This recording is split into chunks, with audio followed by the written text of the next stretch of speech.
Timog Badha Temple. At Timog Badha Temple. Ilang taon ka nang sumusunod sa mahigpit na disiplina, tapos bigla kang pipili ng tao na hindi ko pa nakikita pamilyang Yu para maging asawa mo. Pamilyang Yu, at saka, darating daw siya sa loob ng 17 segundo. Sa tamang oras, Badha maiden ng pamilyang Yu Chowking. Tapos na ang oras. Nasaan na siya? Wow! Nagde-deliver gamit ang paraglider. Henyo talaga. Nakatipid sa gasolina at kuryente ah. Hoy 8. Hoy, pa. Gusto mo bang manahin ko ang kumpanya mo? At maging legal na kinatawan nito, pamilyang Sujing, delivery rider, traffic. Parang bumagsak ka sa ere. Malapit na. Sige, hanggang dito na lang. Malapit na akong dumating. Hoy, hoy, hoy, hoy.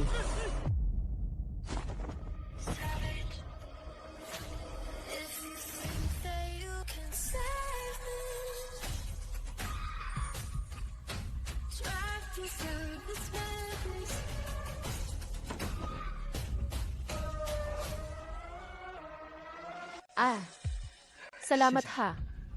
Hindi mo kailangang magpasalamat sa asawa mo. Ano? Teka, baka nagkakamali ka ng tao. Ikaw si Sujing, 23 taong gulang. Pagkalipas ng 7 taon, magiging CEO ka ng kumpanyang nagkakahalaga ng isa sa grupo ng negosyo.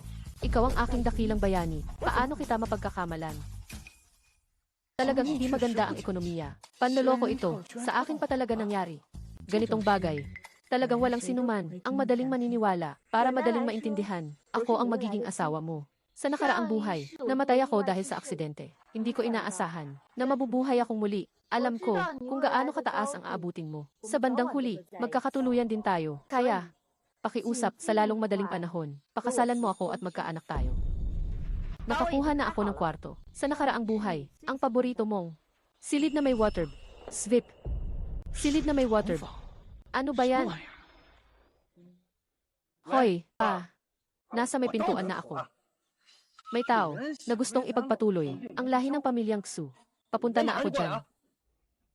Ngayong araw, ang iyong ama ay dadayain kang maging legal na kinatawan ng kumpanya. Ang iyong madrasta ay magpapakulong sa'yo ng walang kasalanan. Pakiusap, huwag kang padaya.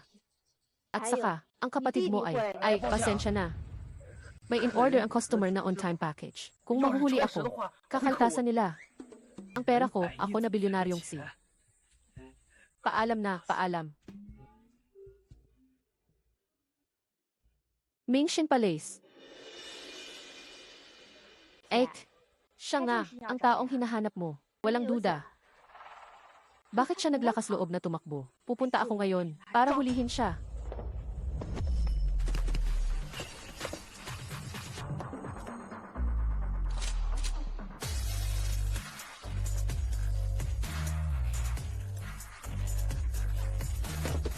Svip, Maksu. Naniniwala ka sa Budha, di ba? Ha? Ikaw ba ay ang sinasamba ng lahat sa Jiangsu? Badha Maiden. Ako ang nakababata mong kapatid. Ako, syempre naniniwala ako. Sabi ng Badha. May connection kami sa nakaraang buhay. Pagkalipas ng 15 minuto, kung hindi siya lalabas, ibig sabihin wala na kaming tadhana.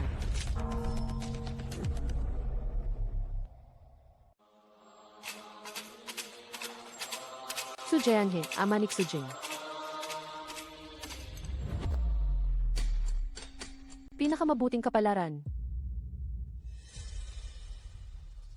Leon, madrasta ni Sujing. Jayanhe, ang ating pamilyang Xu. Kapag humihingi sa Badhamaid, laging pinakamabuting kapalaran. Ang pagbagsak ng kumpanya, may pag-asa ng mapigilan. Kontrolado ng Badha Maiden, ang buong industriya ng real estate sa Jiangsu. Tayo at ang mga pamilya sa Jiangsu, lahat gustong makipagtali sa Badha Maiden. Pero hanggang ngayon, hindi pa nga natin nakikita ang mukha ng Badha Maiden. Walang emosyon ang Badha Maiden. Malinis sa 6 na pandama, ang ating anak gustong makamit at maging manugang ng pamilyang Yu. Hindi malaki ang sansa. Ang mga bagay na kailangan mo, dinala ko na dito. Salamat sa hirap mo. Balak kitang papuntahin para pamunuan ang Xu Group. Ang bigla naman. Balak mo na bang mag-retire ng maaga? Ako nga pala, para sa kapatid mo, nakipag-usap ako tungkol sa isang pag-aasawa. Ang kumpanyang ito, pansamantalang ipapamahala ko sa iyo. Ito ang kasunduan ng legal representative. Tingnan mo. Ngayon, papayagan ka ng tatay mo na maging legal representative ng kumpanya. Ang madrasta mo, ipapakulong ka ng walang kasalanan. Huwag ka sanang pumayag. At saka, pananagutan sa paglabag. Pa, sa kasunduang ito ng legal representative, walang nakalagay tungkol sa mga shares. Tama, hindi nalagay sa paglimbag. Sujing, nagkakamali ka. Responsibilidad lang, hindi karapatan. Paano mangyayari yun? Dito naman, may isa pang dokumento. Ang kapatid, Sixuiwei pagtatapat ng pagkakasala, lasing at tumakas. May nabangga siyang tao. Umaasa ako. Napipirmahan mo itong pagtatapat. Aminin mo na ikaw ang nagmamaneho.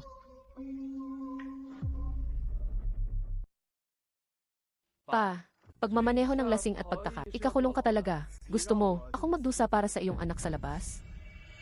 Anong pinagsasabi mo? Anong anak sa labas? Kapatid mo siya. Kapatid lang ang tawag kapag iisang nanay. Resulta siya ng pambababae mo. Paano ko siya kikilalanin bilang kapatid? Ikaw. Kumonsulta na ako sa abogado. Sabi ng abogado, 3 taon lang ang maximum. Pagkatapos mong lumabas sa 3 taon, ang shares mo sa kumpanya, itataas ko sa 3%. Sa hinaharap, sa iyo na ang kumpanya. Para sa 1 taon sa bilangguan, makakakuha ako ng 1% na shares. Ikaw, ang bait mo talaga ano? Hindi sapat. Kung hindi sapat, dagdagan ko pa. Itataas ko sa 6%. Pero hindi na pwedeng mas marami pa. Pagpapatunay ng pag-amin sa itong magandang pagkakataon, hindi palaging nangyayari. Sige, pumapayag ako. Pumapayag akong ibigay ang magandang pagkakataong ito sa kapatid ko.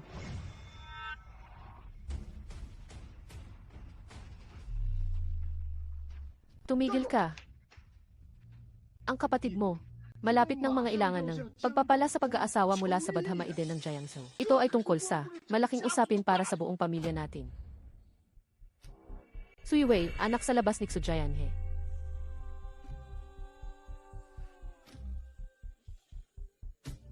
Pa. Pasensya na po. Ayokong pahirapan si Kuya Jing. Ako na lang ang mag-aamin ng kasalanan. Masakit ang paa ko. Samahan mo akong sumuko sa pulisya. Jianhe. Yue. Ang kasal mo sa Badhamaiden, nakaplanong mabuti na. Paano natin hahayaang sumuko ka? Ito ay usapan lang namin ni Xujing. Wala kang kinalaman dito. Tumigil ka. Kung lalabas ka sa pintong iyan ngayon, alam mo ang kahihinatnan.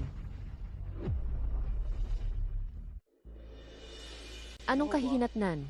Dahil lang ba ako ay isang delivery rider, kaya dapat akong magdusa sa kulungan para sa anak mo, ganun? Noon, ako ang pinakamataas sa bawat asignatura. Ikaw ang dahilan kung bakit ako tumigil sa pag-aaral para tulungan. At ano ang nangyari? Pagkamatay ng nanay ko, dinala mo ang iyong anak sa labas, sa tabi mo para palakihin, habang ako ay nagde-deliver ng pagkain para mabuhay.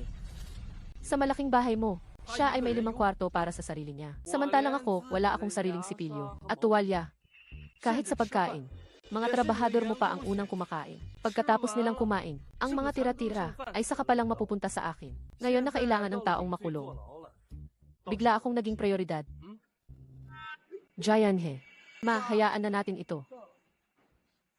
Ayoko ng pahirapan pa. Si Kuya. Ako na lang ang susuko sa pulisya. Hoy, Yue. May mahalagang tungkulin ka.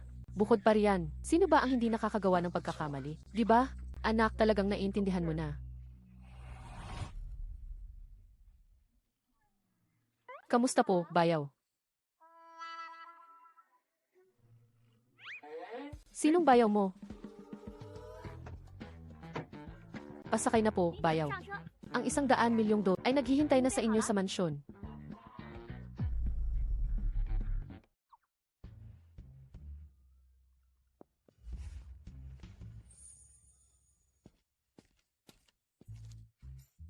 Nasagot para sa iyo. Ang pinakabagong order sa busog na ba? Iskan para sa pagbibisikleta. 100 milyong dote. Kahit na magsunog ako ng ghost money para hindi pa rin ito ganoon kalaki.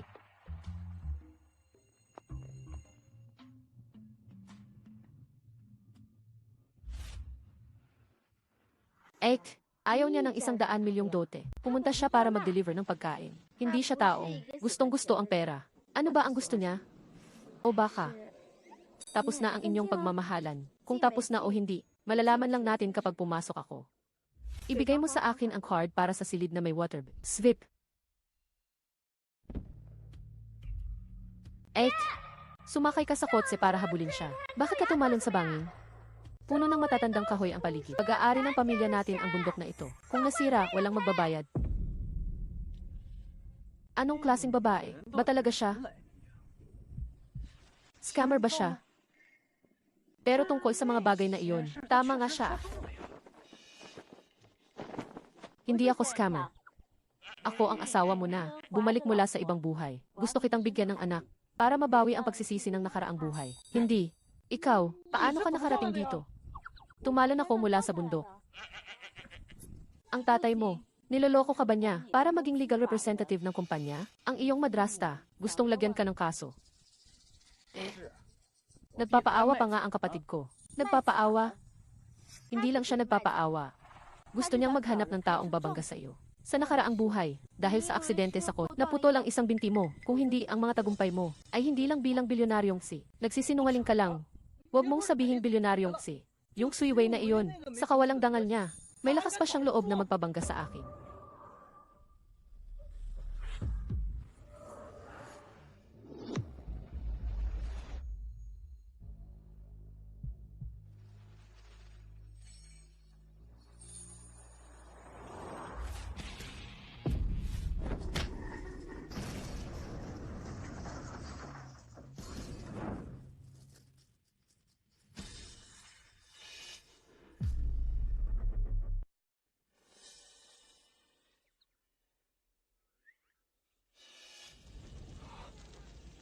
Ayos ka lang ba?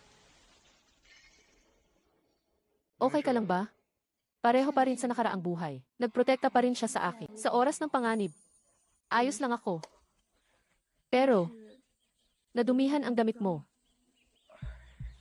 Walang problema kung nadumihan ang damit. Basta ayos lang ang tao. Hindi ko mapapatawad.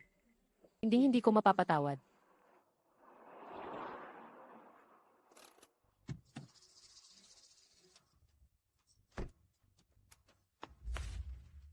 Ek, ayos lang ba kayo ni kuya?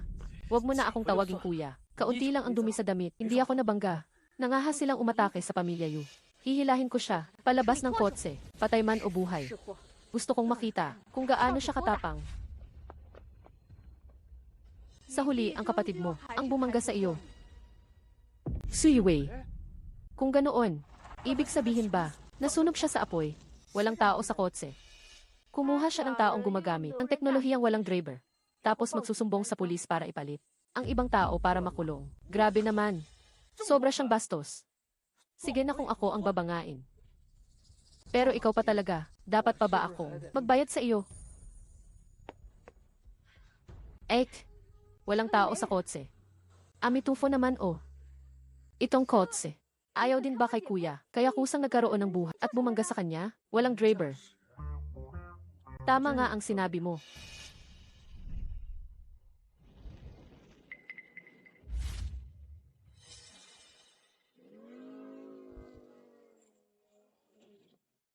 Ako na ang bahala dito. Pumunta ka muna sa silid na may waterbed at hintayin mo ako. Wala namang kinalaman sa iyo ito. Bakit ikaw pa ang aayos? Svip. Yung delivery mo, malapit ng malate. Kuya, tara na. Hoy, hindi. Hindi. Pumasok ka na.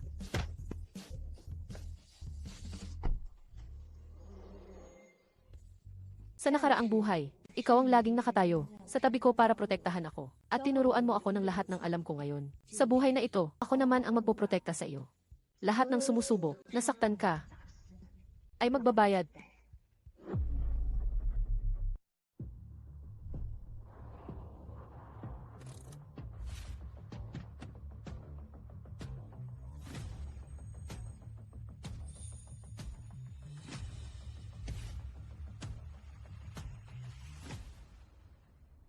Chinese restaurant. Ek, hinatid ko na pauwi si Bayaw, yung taong pinasubaybayan mo sa akin. Pumasok sa restaurant na ito. Salamat sa pagod mo. Ek, Maraming tao sa taas. Sabay na tayong umakyat. Ang problema ng bayaw mo, sapat na ako mag-isa. Babalik ako agad.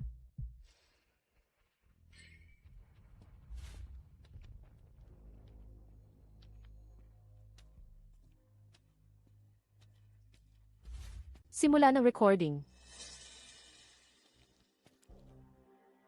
Narinig ko, si Tijer ay nasa Jiangsu kamakailan. Mukhang mabuti ang takbo ng negosyo mo, Tijer. Medyo malaki na ang negosyo, Master Nam. Naman. Sino ka ba? Mga boss ng Jiangsu. Nagpupulong sila sa loob. Mga walang karapatan. Hindi pinapapasok.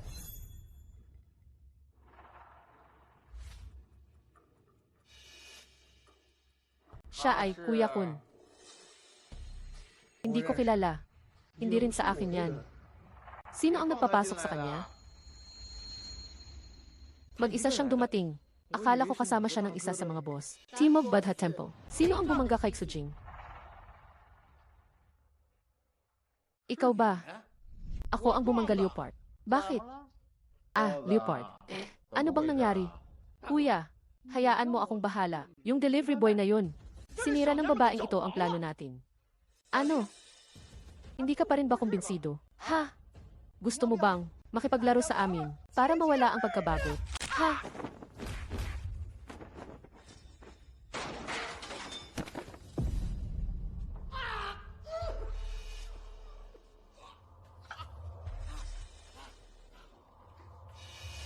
Yung malupit na, masamang babae ng pamilyang Yu, nasa baba lang ng gusali. Ang bunsong prinsesa ng pamilyang Yu, walang awa at malupit. Ang panganay na prinsesa, walang puso at walang damdamin. Ang bunsong prinsesa ay nasa baba. Kung ganoon, ikaw ba ang sa Timog Badha Temple? Ang mahiwagang babaeng parang dragon. Badha Maiden ng pamilyang Yu. Timog Badha Temple. Ikaw ba ang nagpabangga kay Xujing? Si Xuiwei ang nagbayad para banggain namin siya. Nagmamakaawa ako sa'yo.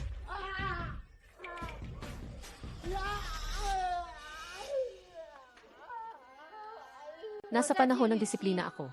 Hindi ko gustong lumabag dito.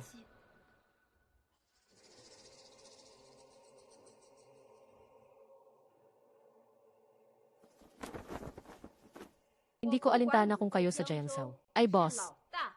Pangalima, o bunso. Kapag narinig mo ang pangalang Xujing, ang pangalang ito, yumuko ka at magpakumbaba.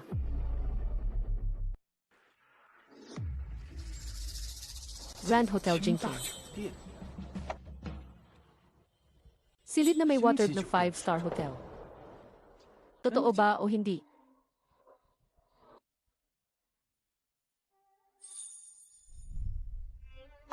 Kuya Xujing, hinalikan mo na ako.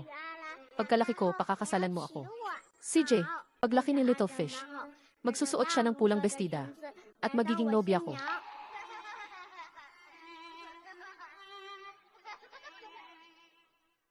Kahit totoo man o hindi, bayaran ko muna bago pag-usapan. Naghihintay pa sa akin si Little Fish.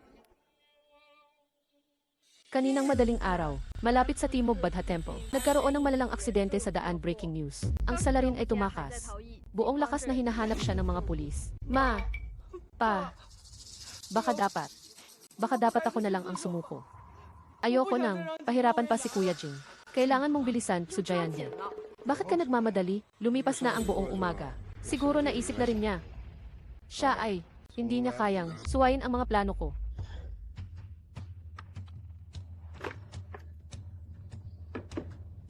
Tumatawag si Xuj. Binababa na. Tinapatan niya akong ibaba ang telepono. Sa loob ng 1-0 minuto, kung hindi siya tatawag sa akin, sa buong buhay niya, hindi na siya makakapasok sa bahay ko. Hindi ko masikmura na kaya niyang gawin ito. I block si Xujayan.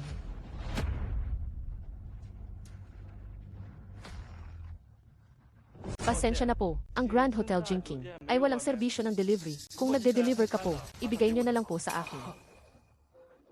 Tanong ko lang, ito ba ang room card ng hotel ninyo? Kagalang-galang na may-ari ng black card. Maligayang pagbabalik po.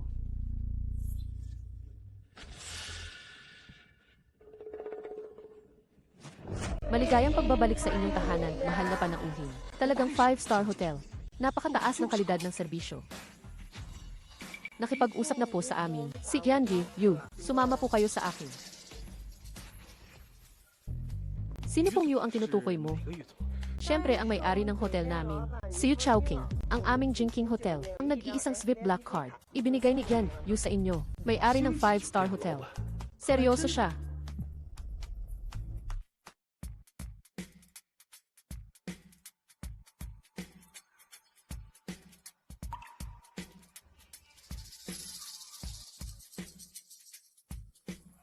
Tawag mula sa manager ng hotel. Direktora Yu, dumating na po ang bisita sa hotel. Alagaan mo siya ng maayos.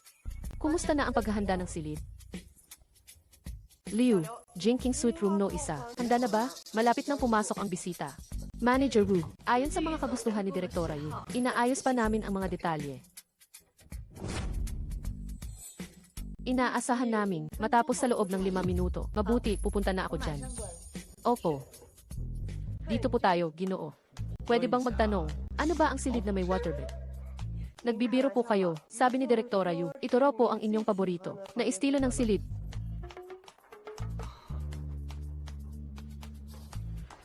Jayanhe, lagpas na ang 10 minuto. Baka dapat tumawag ka na ulit. Kung hindi talaga pwede, magpakumbaba ka na lang kay Xujing. Ang anak natin, ang paghingi ng pag-ibig sa Badha Maiden, hindi dapat maantala.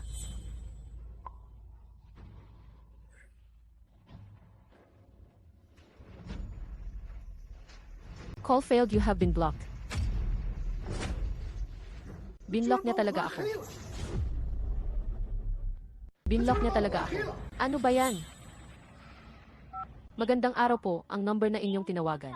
Magandang araw, pakitawagan po muli mamaya. The subscriber you dialed cannot be. Hindi rin makontak sa telepono connected. Ano na ang gagawin natin?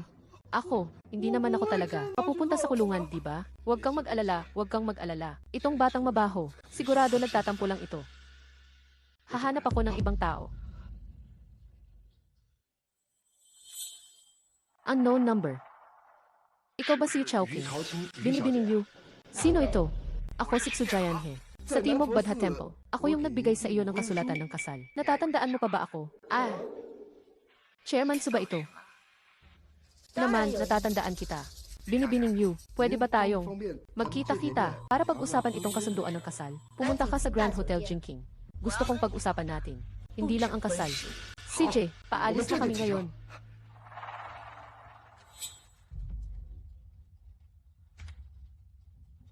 Play recording. Banggaan. Si Xuiwei ang bumangga. Binayaran niya kaming gawin ito. Tumawag ako kay Binibining Yu. Pumayag siyang kausapin tayo. Tungkol sa kasal, ibig mong sabihin, ihingi ka ng tulong sa kanya para ayusin ang problema ng anak natin? Para sa kanya, hindi ba madali lang yan para sa kanya? Badha Maiden, may mahigpit na disiplina, walang puso, walang emosyon. Ako, makakaasa ba talaga ako sa kanya? Huwag kang magpakababa. Ang Badha Maiden, naniniwala siya sa Badha, hindi naman siya madre. May pangangailangan din siyang mag-asawa at magkaanak. Kung tanggapin niya, itong kasal, ibig sabihin pumapayag siya. Nabigyan ka ng pagkakataon. Napakagandang balita nito. Pero, hindi lang ako ang anak mo. Ang kasal na sinasabi ng Badha Maiden. Baka, tungkol kay Xujing. Kaya balik Xujing makipagsabayan sa'yo. Isang mabahong delivery boy lang naman siya, na napansin ng nagkokontrol sa buong industriya ng real estate sa Giants, ang anak na babae ng pamilyang Yu. Maliban na lang kung nailigtas niya ang buhay nito sa nakaraang buhay. Wag mong sabihin yan kay Kuya Jin. Kung tatanggapin lang ng Badha Maiden, ang koneksyon na ito, ang aksidente mo sa Timog Badha Temple, hindi na kailangang maghanap ng sisisihin. Sa impluensya ng pamilyang Yu, isang daliri lang, kayang-kayang ayusin ang lahat. Salamat pa.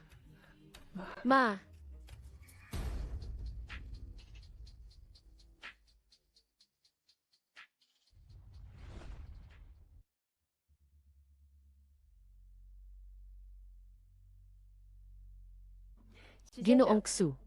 Ito po ang eksklusibong kainan ng Jinking Suite Room No. 1. Mangyari lamang na kumain muna kayo. Darating na rin po si Gen Yu maya-maya. Pumunta lang ako para isauli ang card ng kwarto. Ako at ang inyong Gen Yu. Nagkataon lang na nagkita. Kailangan ko pang mag-deliver ng order. Mag-deliver?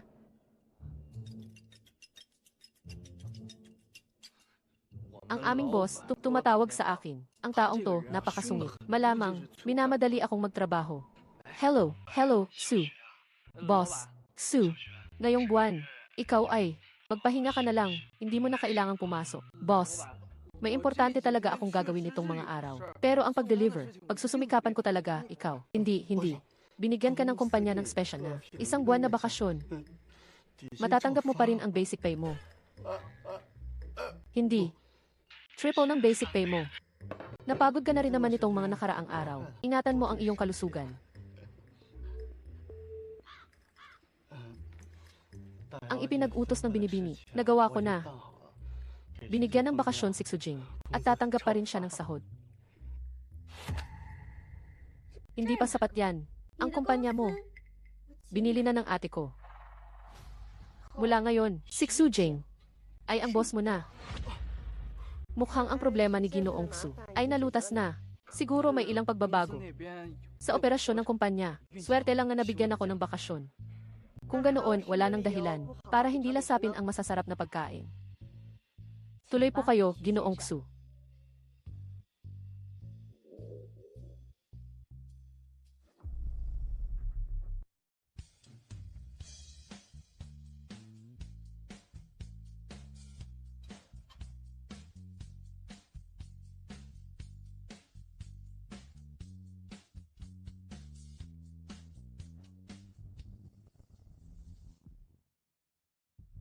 Karapat-dapat talaga ang Giant. Pinakamagarbong hotel. Talagang may dating.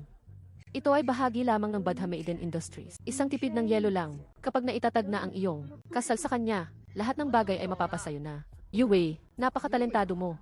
Pagpipinta, paggawa ng eskultura, pag-imbento, paglikha. Magaling ka sa lahat ng bagay. Ang mapansin ng Badha Maiden ay mangyayari rin balang araw. Tama. Hindi katulad ng Xujing na iyon. Bakit siya narito rin? Punyeta. Hindi pala siya namatay sa aksidente.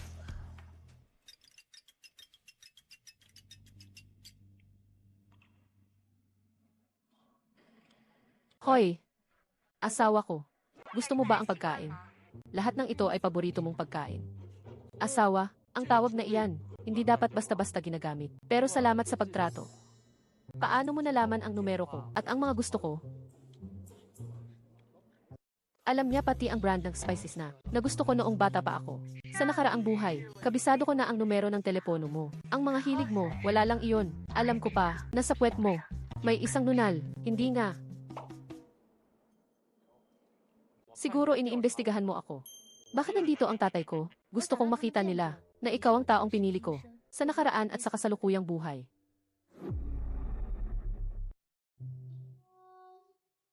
Naku, Amitabha-Badha.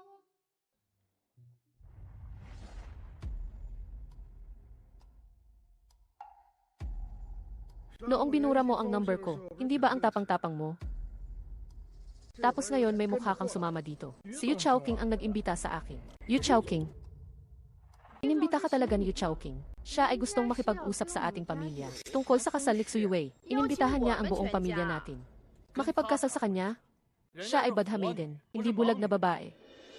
Kuya, tumigil ka na sa pagsiselos. Hindi mo lang binura ang number ng tatay. Sa contact list mo, ginamit mo pa ang pangalan ko. Sa hotel ni Binibining Yu para kumain at uminom ng labis. Pero sana man lang, ayusin mo ang sarili mo para hindi mapahiya ang pamilya natin at makaapekto sa akin. Sa aking hinaharap na kasal, ikaw na nangangailangan ng taong papalit.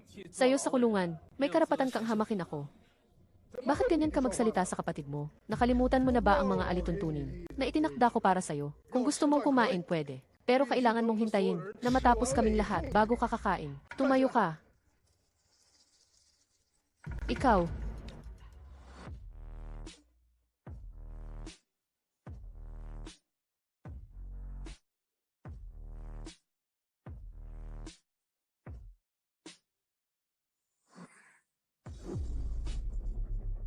Nangahas ka pang hindi sumunod sa sinabi ko. Pa, hindi ito bahay mo. Hindi umuubra dito ang mga patakaran ninyo. Hayaan na lang po, pa. Gusto kumain ni kuya. Hayaan na natin siyang kumain dito. Kasi naman, lagi na lang siyang kumakain ng tira-tira. Hindi madaling makakain ng masarap paminsan-minsan. Suiwei, ikaw talaga ang nakakaintindi. May mahalagang bagay tayong gagawin ngayon. Hindi natin pwedeng bigyan si Binibining ng hindi magandang impresyon. Manager, Director Xu. Bigyan mo siya ng mas presentable na damit para mapalitan. Tingnan mo kung paano siya nakadamit ngayon. Bakit hindi ninyo man lang siya pinagsabihan Kung makakuha si Binibining Yu ng hindi magandang impresyon, ano na ang mangyayari? Director Xu. Si Ginoong Xu ay isang importanteng bisita ng aming Chairman Yu. Kahit casual ang pananamit niya, walang problema. Importanteng bisita. Siya. Director Xu.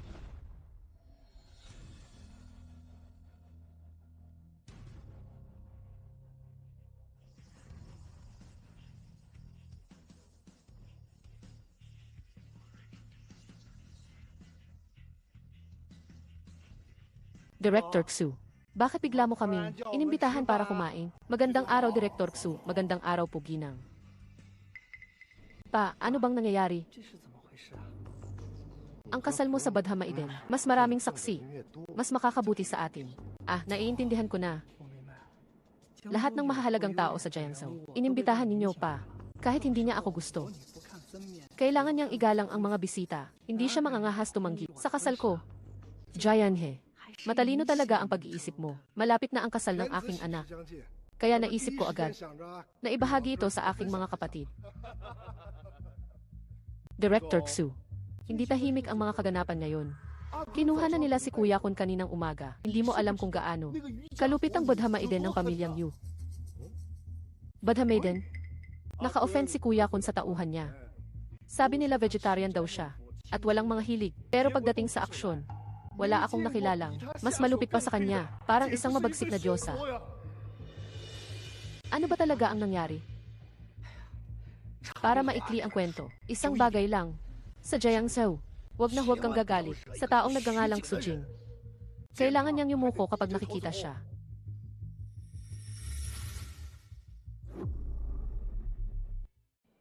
Hindi, teacher boss. Ano ba yung sinabi mo kanina? May masayang okasyon sa pamilya mo ngayon.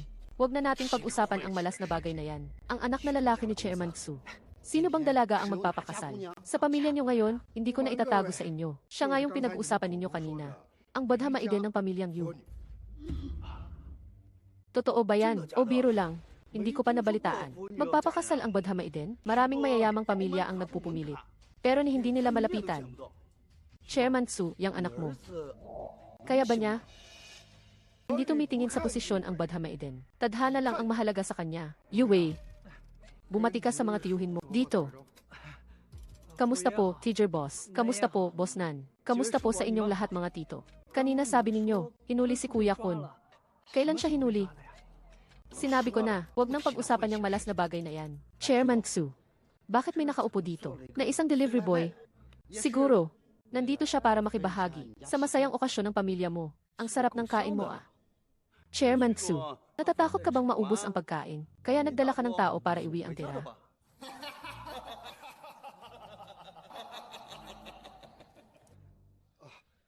Siya ang panganay kong anak sa dating asawa ko. Siyempre, hindi siya maikukumpara kay Wei. Isinama ko siya ngayong araw para lang makaranas ng bagong karanasan. Chairman Xu, ang galing mong magtago. Ilang taon na kitang kilala. Pero hindi ko alam na may panganay ka palang anak. Ikaw na sikat na Chairman Xu. Pero nagde-deliver ng pagkain ang anak mo. Anong klaseng galit meron ka sa dating asawa mo? Sino nga ba ang nakakaalam?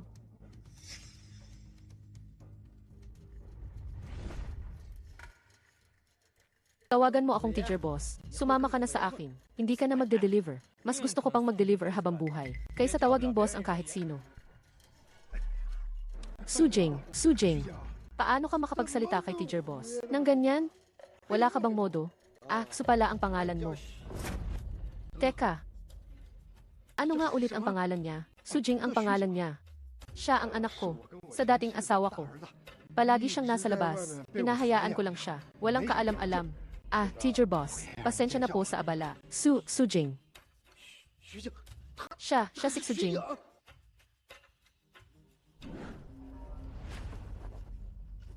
Hindi ko alintana kung kayo ay sa Jiangsu, ang pinakamataas, panglima o bunsuman. Pagkarinig ninyo ng pangalang Xu Jing, yumuko kayo at magpakumbaba. Kuya Tigre, ikaw, anong nangyari sa'yo? Xu Jing, dali, humingi ka ng tawad kay Kuya Tigre. Ano bang ginawa kong mali? Bakit ako magsusorry? Boss Xu, walang ginawang masama ang anak mo. Kasalanan ko ito. Sa susunod, tawagin niyo na lang akong Munting Tiger. Xu Jianhe. Bakit sila natakot ng ganyan? Nang marinig ang pangalan ni Xujing. Boss Xu, pasensya na sa tanong ko, pero tungkol sa kasal sa Badha Maiden. Sino ba talaga ang ikakasal na anak mo? Kahit sino naman ay makikita. Nang malinaw. Siyempre si Xu Yue. Hindi naman siguro si Xujing, di ba? Baka mali lang ang natatandaan kong pangalan. Ako mismo ang nagbigay ng kasulatan ng kasal. At pangalan Yue ang nakasulat doon. At mula ngayon, si Yue ang magiging tagapagmana ng kumpanya ng pamilya Xu. At tungkol sa kanya. Kuya, alam kong nahihirapan ka rin. At gusto mo lang kumain ng masarap. Pero hindi naman kailangan. Napainitin ang ulo ni tatay, di ba? Kuya, naimpak ko na ang pagkain. Umuwi na tayo at doon na lang pag-usapan. Kung hindi ka umalis dito ngayon, baka ipabangga kita sa pangalawang beses. Taena mo. Punyeta ka. Kuya, mabuti na nga lang at nagdala ako ng pagkain para sa iyo. Bakit mo ako sinasaktan? Ano ba ang nagawa kong mali? Xu Jianhe, disiplinahin mo ang anak mo. Xu Jing, masyado ba ako mabait sa iyo? Masyado na ba kitang pinapabayaan? Ginoong Xu, huwag kang magalit, huwag mong gawin yan. Kung sasaktan mo si Xu Jing, mag-ingat ka, baka magkaroon ng malaking problema. Dinadisiplina ko lang ang anak ko. Anong masamang mangyayari doon? Pa, alam mo ba, nang umalis ako sa Timog Badha Temple, kung ano ang nangyari?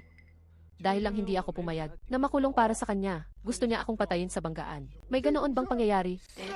Ako raw ang nagsabi na ikaw ang magdusa para sa akin. Ako raw ang gustong bumangga sa iyo gamit ang kotse. Hindi totoo yan, dahil inggit ka sa akin. Na nakuha ko ang pagtingin ng Badha Maiden. Inggit ka. Na mas paborito ako ni Itay kaysa sa iyo. Xu Jianhe, may pinsala sa paa si Wei. Lagi siyang nasa tabi natin. Paano niya nagawang bumangga ng tao? Mahirap pa itong maintindihan. Nagmaneho siya ng lasing, nakapatay ng dalawa at nakasakit ng dalawa pa. Dahil hindi ko tinupad ang kagustuhan niyang ako ang maparusahan. Ginamit niya ang parehong sasakyan para banggain ako. Gusto niyang pareho pang aksidente ay maitapon sa akin. Kasinungalingan. Iisa lang naman ang aksidente. Inay, umalis na tayo. Dalhin mo ako sa ospital. Sa kalagayan kong ito, wala na akong magagawa para makasal sa Badha Maiden, hindi ba? Yue, huwag kang mag-alala. Ano mang hinaing mo, ipaglalaban ka ng iyong ama. Halika na. Xu Jing, hiningi ko lang naman na tulungan mo, ang kapatid mo. Kung hindi mo man siya matulungan, ayos lang sana. Pero pinagbibintangan mo pa siya. Ako, sobra akong nadidismaya sa iyo. Kung hindi kita disiplinahin ngayon, lahat ng tao ay magsasabi na may pinapanigan ako. Ako. Itay, sa tingin mo may tao bang ilalagay sa pangan ang sarili niyang buhay mula pagkabata? Pinagkatiwalaan mo ba ako kahit minsan? Binigyan mo ba ako ng halaga kahit isang beses? Hindi ba? Bago ako mag-7 taong gulang, naglagay ka na ng mga patakaran na hindi ako pwedeng kumain sa mesa. Sinabi mong dapat maturuan ako ng kaibahan ng ranggo bago ako mag-13. Ni hindi mo man lang ako pinuri kahit isang beses. Sinabi mo lang sa akin na ang mapang-api ng pamilya ay mas mabuti kaysa mapang-api ng ibang tao sa hinaharap. Nang dalhin mo si Xu Yue sa bahay natin, 16 na taon ako.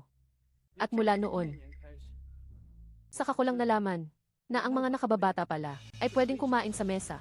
Na pala, ang pag-aayos ng sariling kama ay magkakaroon ng papuri mula sa'yo. Na pala kapag nagkamali siya, ako ang maaaring managot. Hindi kita sinisi dahil sa iyong pagwawalang bahala. Hindi rin kita nilayuan dahil sa iyong lamig. Sinuntok ni Kuya Jing ang mata ko. Sobrang sakit. Pakiramdam ko, mawawalan na ako ng paningin. Itay, Jianhe. Kasalanan ng ama kung hindi naturuan ang anak. Kung hindi mo siya parurusahan, ako mismo ang gaganti para sa anak ko.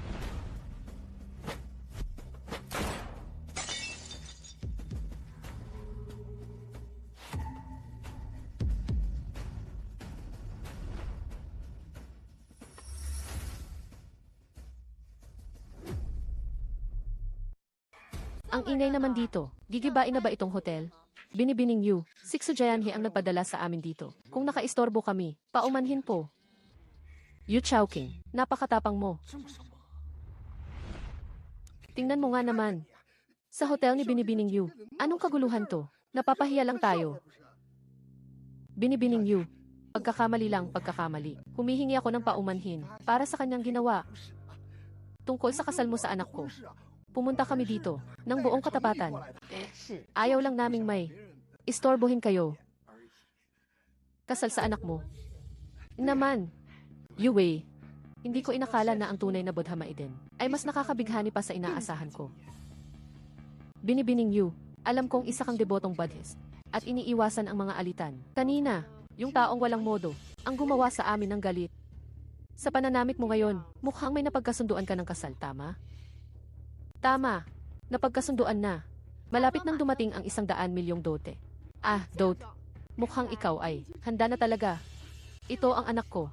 Suyue. Alam ko na para sa kasal, naniniwala ka sa tadhana. Itinakda ng tadhana, di ba? Sa unang pagkikita ninyo, kayong dalawa, magkilala muna kayo ng mabuti. Ma, ikaw. Binibining Yu, ano po ang ibig ninyong sabihin? Sa tingin mo ba, papansinin ko ang ganitong lumpo, daldal ng daldal parang nagdarasal. Mahal, huli ako sa dating.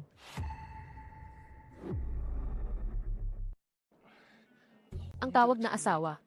Hindi ko kayang tanggapin. Bakit naman? Kasi hindi mo ako sinamahan sa silid na may waterbed. Binibining Yu, may pagkakamali yata. Sa kasulatan ng kasal na ibinigay ko sa iyo, nakasulat ang pangalan ni Xuyue. Hindi si Xujing. Kung hindi ka naniniwala, tingnan mo. Kasulatan ng kasal Xuyue. Talagang ibang tao nga.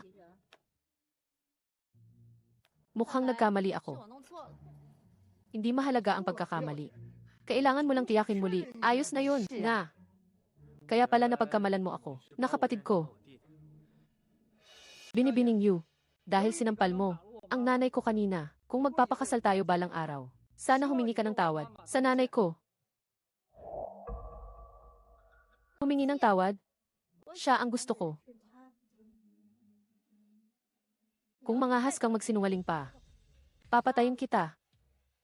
Binibining Yu, hindi pwede yan. Sa kasulatan ng kasal, nakasulat ang pangalan ng anak ko. Kung hindi mo tutuparin, iyon ay pagiging taksil sa iyong pangako. Tungkol naman sa paghingi ng tawad. Hayaan na natin, walang kasalanan ang hindi nakakaalam. Kinamumuhian ko ang mga taong sumisira sa pangako at lumalabag sa panahon ng disiplina. Ganyan ba ang anak mo? Hindi, talagang hindi. Pero itong si Xujing, possible. Posibleng nasangkot sa aksidente. Talaga? Si Xujing ay nasasangkot sa aksidente dahil sa pagmamaneho ng lasing. At higit pa, pinagbintangan pa niya si Wei na bumangga sa kanya. Ang ganitong klase ng tao, talagang hindi angkop. Para sa iyo, pinagbibintangan niya ako. Ang taong nasangkot sa aksidente, hindi ako. Pumunta ako dito dahil gusto kong bigyan ka ng katarungan. Ayon sa ulat, may tao rito na may kinalaman sa Timog Badha Temple. Aksidenteng nagresulta sa 2 patay at 2 sugatan. Pagkatapos ng investigasyon, kaninang madaling araw sa Timog Badha Temple, iisang sasakyang nagdulot ng aksidente. Sunod-sunod na nangyari, 2 kaso ng aksidente. Sa unang pangyayari, ang sasakyang nakabangga ay bumangga sa isang pamilya na may 4 na miyembro. 2 ang namatay at 2 ang nasugatan. Sa pangalawang pangyayari, ang sasakyan ay bumangga sa barandilya at sumabog. Muntik nang magdulot ng sunog. Narinig mo ba? 2 kaso ng aksidente. Nakabangga siya ng tao. Hindi pa sapat na tumakas siya. Tapos gusto pa niya akong banggain. At isisi pa sa akin ang lahat. Hindi talaga ako ang gumawa niyan. Ang sasakyang nakabangga ay nakarehistro sa pangalan ng Xu Group. Kaninang madaling araw, sino ang nagmamaneho ng sasakyang nakabangga? Inspector. Ang nakita sa madaling araw sa Timog Badha Temple ay siya. Siya ang nakabangga ng tao. Ako ang nakabangga ng tao. Kung may kakayahan talaga para gawin yon, edi sige. Pero wala akong sasakyan. At wala rin akong lisensya. Kalokohan, noong ikaw ay 18 taong gulang. Binilhan na kita ng sasakyan at pinakuha kita ng lisensya. Ang taong binigyan mo ng kotse ay si Xuyue. Hindi ako. Ang kotse na yun, binigay mo sa kanya noong kaarawan niya. Hindi mo kailangang magpanggap. Nakawawa ka. Pagkatapos mong maging legal, binibigyan kita kada buwan ng baon, hindi bababa sa 100,000. At nag-ipon ka na ng ilang taon na, hindi ka pa rin makabili ng kotse. Hindi ka pa rin makakuha ng lisensya. Noong ako ay 16 na taong gulang. Simula nang dinala mo si Xuyue sa bahay, hindi na ako kailanman nakatanggap mula sa iyo kahit 1 sentimo. Leon, sabihin mo sa kanya, magkano ang binibigay mo sa kanya bawat buwan para sa baon niya? Hindi ko binigay. Naisip ko kasi, wala siyang pinag-aralan at wala ring kakayahan. Baka pa masama ang landas niya. Kaya ibinigay ko muna kay Wei para ipag-ipon para sa kanya. Ikaw, Pinagkukumpirma namin ang pagkakakilanlan ng suspect. Pakisagot ng diretsyo ang tanong ko. Ikaw ba ang bumangga sa tao? Wala siyang lisensya, kaya hindi siya dapat nagmamaneho. Ninakaw niya ang aming susi ng kotse. Pagmamaneho ng walang lisensya, dagdag pa sa kasalanan niya. Inspector. Totoo pong madaling araw, siya ay nasa Timog Badha Temple. Pero ang kotse, imposibleng siya ang nagmaneho. May ebidensya ka ba? Ako ang nagmaneho. Ako mismo, gumawa ng paraglider para pumunta sa Timog Badha Temple. Paraglider? Isang delivery boy. Hindi marunong magmaneho, pero marunong lumipad ng paraglider. Lahat ng titulo sa Timog Badha Temple ay makakapagpatunay para sa kanya. Sa kabilang banda, may audio recording ako dito.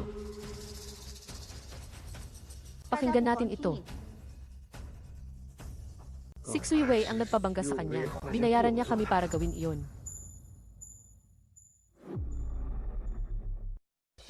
Ano ang ibig sabihin nito? Saan galing ang recording na ito? Ang anak kong si Xu Wei. Kailan pa siya kumuha ng tao? Kunin ang mga gisli ng Timog Badha Temple. Opo.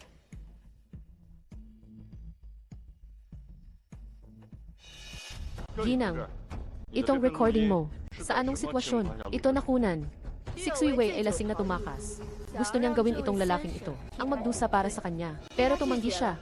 Kaya gumawa siya ng isang aksidente para isisi sa kanya. Hindi. Binibiniyu. Si Wei ay mabait ang puso. Paano niya magagawa ang ganitong kasamaan? Hindi ba't pagpatay ito? Pagpatay nga. Hindi ko ginawa ang ganyang bagay. Hindi ko talaga ginawa ang ganyang bagay. Siya. Sinisiraan niya ako. Kapitan, nakita na ang video. Ano? Ayon sa pagkumpara ng oras, ang lalaking ito nang mangyari ang insidente ay wala sa lugar ng krimen, kaya wala siyang kinalaman dito. Yung kisi, makikita ba ng malinaw kung sino talaga ang bumangga sa tao? Hindi dapat palampasin ang ganitong halimaw na makatakas sa batas. Ang taong nagmamaneho ay mukhang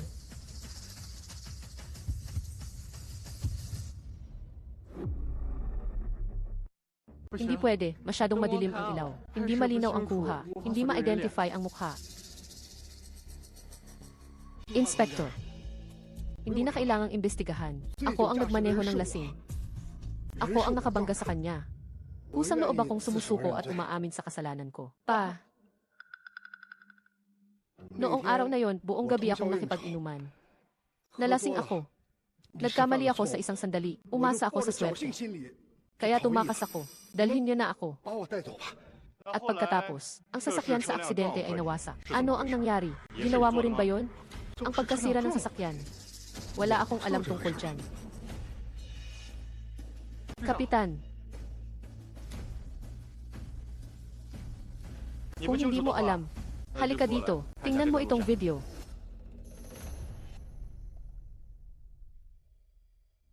Itong sasakyan ay sinadyang banggain. Ang dalawang kasamahan natin. Ito ay planado na pagpatay. Pero mabuti na lang, walang nasaktan. Xu Wei. Ilang bagay pa ba ang itinatago mo sa akin? Hindi po ako yun, Itay. Hindi ako ang nagmamaneho ng kotse. Sira na nga ang mga kamay ko eh. Binibini. Yung recording kanina, pwede bang i-play muli? Naman. Si Xu Wei ang nagbayad para banggain siya namin. Sino ang nagsasalita? Ang may-ari ng Jiang Su Hongtu Restaurant, Wu Qiangkun. Kilala bilang Kuya Kun. Xu Wei. Hindi mo man lang sinabi sa akin na may koneksyon ka pa kay Wu Qiangkun. Alam mo ba kung anong klaseng tao siya? Itay, hindi ko to ginawa. Peke lang yung recording na yan. Hindi pwedeng dahil lang sa isang linya ni Kuya Kun ay mapapatunayan na ako ang nag-utos sa kanya. Wala naman akong kakayahan para gawin yon. Na Jianhe. Napakabait na bata ni Wei. Mula pagkabata, nakatanggap ng mabuting edukasyon. Paano naman siya makakagawa ng ganyang bagay? Sa tingin ko, baka may nagkasabwat sa iba para gawin to. Mga kuya na nandito, si Jianhe at Wu Qiangkun ay mga kaibigan ninyo. Dapat alam ninyo na itong recording ay hindi ka panipaniwala, di ba? Noong na-record to May, ibang tao na naroon. Sa katunayan, sila mismo ang mga kaibigan na inimbitahan mo, Yixu. Naroon ako nung na-record yan. Naroon din ako. Talagang sinabi ni Kuya Kun. Ang mga salitang yan, mapapatunayan ko rin. May meeting kami noon. Naroon kaming lahat. Inspector, kung kulang pa ang ebidensya, dala ko na rin ang mismong taong sangkot. Ha? Ako nga. Tumanggap ako ng 50,000 piso mula kay Xuyue para patayin si Xujing. Ako ang nagmaneho ng kotse. Noong nabangga ko siya, ginamit ko ang teknolohiyang self-driving. Inamin ko ang kasalanan ko. Dalhin ninyo siya para imbestigahan. Opo. Sagipin niyo ako. Papa, nagkamali ako. Papa, tulungan mo ako. Papa, nagkamali ako. Papa. Jayanhe, mag-isip ka ng paraan, bilis. Sujing, pwede bang maging maawain ka? Sumulat ng liham ng pag-unawa. Patawarin mo na siya. Gusto niya akong patayin. Pero gusto mong maging maawain ako at patawarin siya. Pero kapatid mo siya. Hoy, matanda. Ikaw si Jayanhe, di ba? Alam mo ba? Maksu. Ito ang resulta ng pribadong investigasyon ko. Tingnan mo. Sir, paternity, hindi tunay na ama at anak sina Jayanhe at ano bang nakasulat dito? Tingnan mo na lang. Binibining Yu. Alam kong lahat ng nangyayari ngayon ay dahil tinutulungan mo si Xujing. Pero ito, bakit ganito? Si Xuyue dapat ang iyong mapapangasawa. Nagkakamali ka, Tio. Hindi ako pumunta dito dahil sa kasulatan ng kasal, kundi dahil kay Xujing. Kaya gusto kong anyayahan kayo para maging saksi. Hindi ninyo siya tunay na kilala. Dahil kay Xujing. Hay naku, matanda. Tanga ka ba? Nakabihis ng tradisyonal ang ate ko. Gusto niyang magpakasal kay Xujing. Bilang ama niya, pinapunta ka namin para maging saksi. May mali ba doon?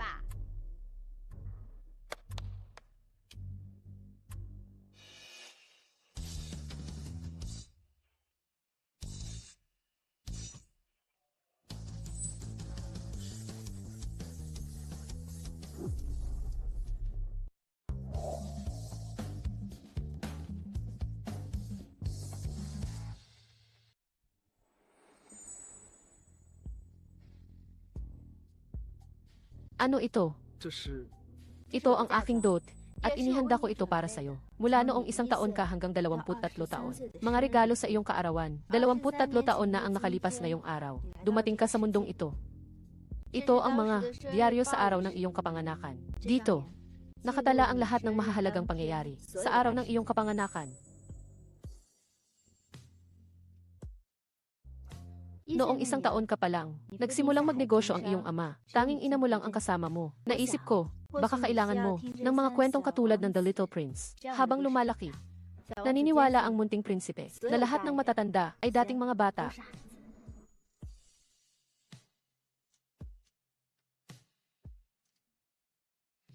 Noong 2 taon ka, kailangan mong uminom ng maraming gatas para tumangkad ka. Noong 3 taon ka, kailangan mo ng isang laruan na lalaki kasama mo. 4 na taon, kailangan mo ng tsokolate dahil iyon talaga ang edad na mahilig sa matamis. 5 taon, nagustuhan mo ang maaanghang na snacks.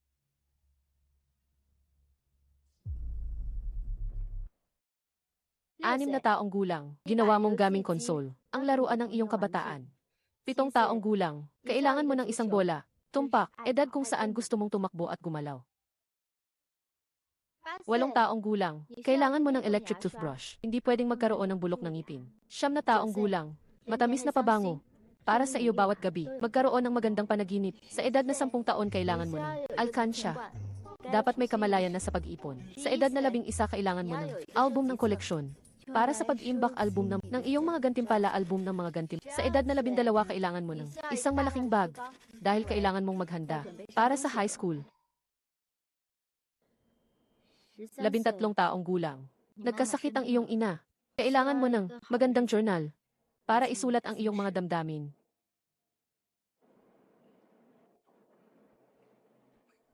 14 na taong gulang. Ang iyong lumang sapatos, tinahi at pinagpag ng iyong ina. Nanabig ka sa bagong rubber shoes. Para sa wakas, sa basketball court, malayang makatakbo ka. 15 taong gulang. Nagsisimula kang magkabalbas. Wala ang tatay mo sa tabi mo. At hindi alam ng nanay mo kung paano ituro. Gumamit ka ng razor. Madalas kang nag-aahit. At dumudugo ang iyong mukha. 15 taong gulang. Noong ikaw ay 16. Iniwan ka ng iyong tiya. Sa tingin ko, tiyak na nandoon siya, sa lugar na hindi mo nakikita. Palaging nagbabantay sa iyo. Bakit mo alam ang tungkol? Sa aking kabataan, mas alam ko pa nga kaysa sayo.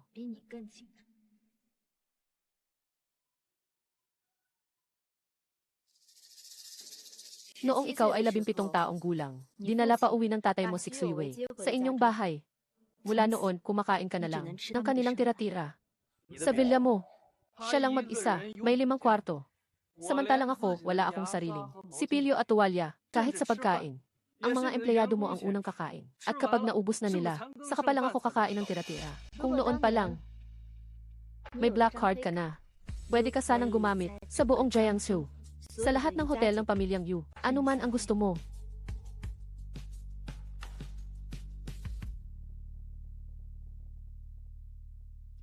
Noong ikaw ay 18 taong gulang, ang tatay mo ay binigyan si Xuiwei ng kotse. Habang binaliwala niya ang iyong kahilingan na kumuha ng lisensya. Kalokohan, noong ikaw ay 18, binilhan na kita ng kotse at pinagturo kita ng pagmamaneho. Ang binigyan mo ng kotse ay si Xuiwei, hindi ako. Yung kotse na yun, binigay mo sa kanya noong kaarawan niya, bilang regalo. Sa tingin ko, pwede ka pang kumuha ng lisensya sa susunod.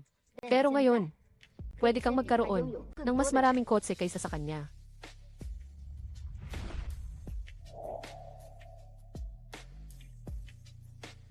Noong ikaw ay 19, kailangan mo pang magpaalam para umuwi. Wala ka man lang sariling kwarto. Gusto kong sabihin sa'yo na sa buong Jiangsu, sertipiko ng ari-arian, saan man may bahay ka.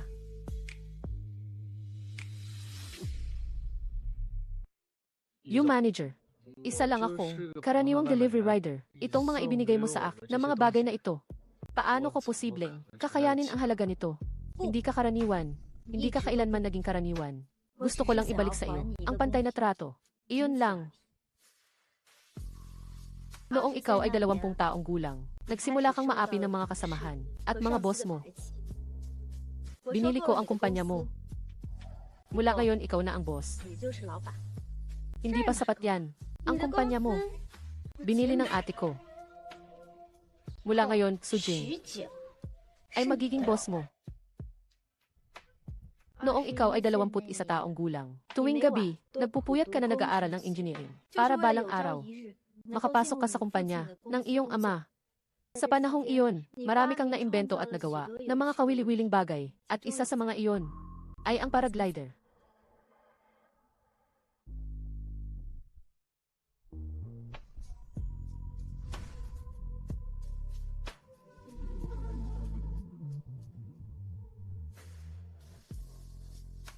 Hindi mo kailangang mainggit sa kahit sino. Itong paraglider ay ginawa ko batay sa disenyo mo. Para sa iyo, lahat ng iyong kahanga-hangang ideya. Simula ngayon, ako na ang tutulong sa paggawa, mass production, at bentahan. Hindi na mawawala ang iyong talento. Noong ikaw ay 22 taong gulang, binibining Yu, lahat ng mga imbensyong ito ay gawa ng anak ko, si Xuiwei. Paano makakaalam ang isang high school graduate tungkol sa mga imbensyon? Lahat ng ito ay ninakaw lang niya. Ang taong dapat mong pahalagahan ay ang anak kong si Wei. Tita, lahat ng tagumpay ni Xuiwei ay binigay ko sa kanya. Paano naman nangyari yan? Pa, pinahinto mo ako sa pag-aaral ng maaga at parati akong may hinanakit. Kaya tuwing umuwi ako sa bahay, agad akong pumupunta sa study ni Xuiwei para mag-aral ng mabuti. Lahat ng ipinakita niya sa kumpanya mo ay pawang mga itinakwil kong draft lang. Xuiwei, napakatalino mo talaga. Pagpipinta, pagsusulpito, pag-imbento, paglikha. Magaling ka sa lahat. Ang mapansin ng Badhama Eden. Mangyayari rin yan balang araw. Ate, tapos ka na ba dyan? Malapit nang matapos. Kaya, nahulaan mo na ba ang iyong regalo sa ika-22 kaarawan mo? Ang boses ng pangalawang, dilag ng pamilyang Yu. Ang huling regalo ng Badha Maiden. Hindi kaya. Huwag kang basta-basta magsasalita. Hindi na kailangan hulaan. Kahit itong mga regalo na binigay mo sa akin ngayon, paano ko matanggap ang mga ito? Hindi ito mga regalo. Ito ang aking dot. Naaalala mo pa ba? Noong una kang dumalo sa kasal ng kasamahan mo. Naalala ko. Noon, sa seremonya ng kasal, naantig ka. At nagkaroon ka ng ideya na gusto mo ring magpakasal. Pero sa tingin mo, ang seremonya ng kasal ay masyadong karaniwan. Kaya naisip mo, kung may taong nakasuot ng Armored Warrior para magdala ng singsing, talagang magiging cool yun.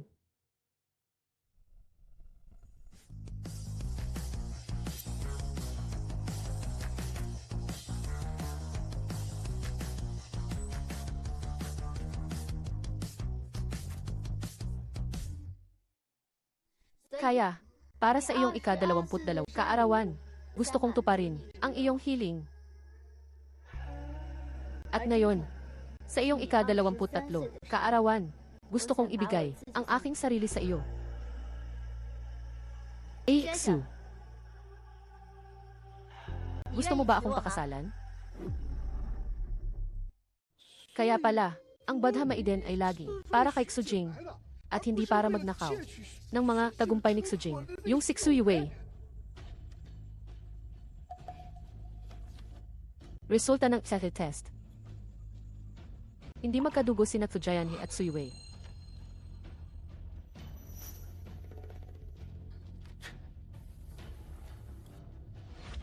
Jayanhe, pakinggan mo ang paliwanag ko.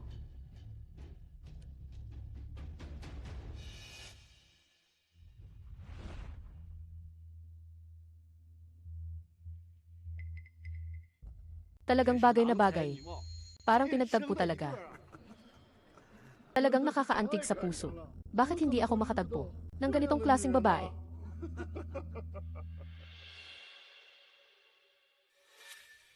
Kuya Jing, hinalikan mo na ako. Paglaki ko, pakakasalan mo ako. CJ, paglaki mo, magsuot ka ng pulang damit at maging bride ko. Ha ha ha. Binibining Yu, ngayong araw, salamat sa pagtrato mo sa akin. Pero, hindi ko matatanggap ang mga ito. Hoy, hindi mo tinatanggap kahit ang wala kang pakundangan. Hindi siya nagpadala sa biglaang damdamin para tanggapin ang proposal ko. Hindi ba parang may prinsipyo siya? Prinsipyo, sa tingin ko medyo walang utang na loob siya. Lalo tuloy ako nagkagusto sa iyo. Hay, tungkol sa nakaraan at ngayon, isipin na lang nating panaginip lang yan. Oras na ng hapunan. Kailangan ko nang ihatid ang mga pagkain ko. Timog Tower ng Jingye, Apartment 5. Tara na, kakain na tayo. Tara na, Sujing, kumain na tayo. Sandali lang ah. Nilibre niya lahat ng kumain. Mahigit 100 tao tayo. Galante talaga ang bagong boss. Mauna na kami. Hindi ka ba uminom na naman? Hoy, hintayin niyo ako, munting henyo. Ay naku, munting henyo. Oh, anong ginagawa mo dyan? Uy, Kuya Jing, nasira ang e-bike ko. Hindi na ako makakasabay kumain.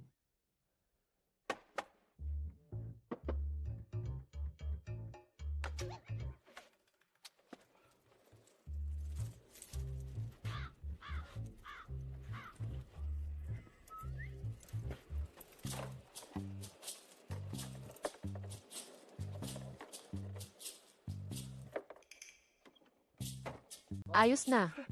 Grabe ka talaga, Kuya Jing. Para kang yung taga-ibang bansa na si Marx.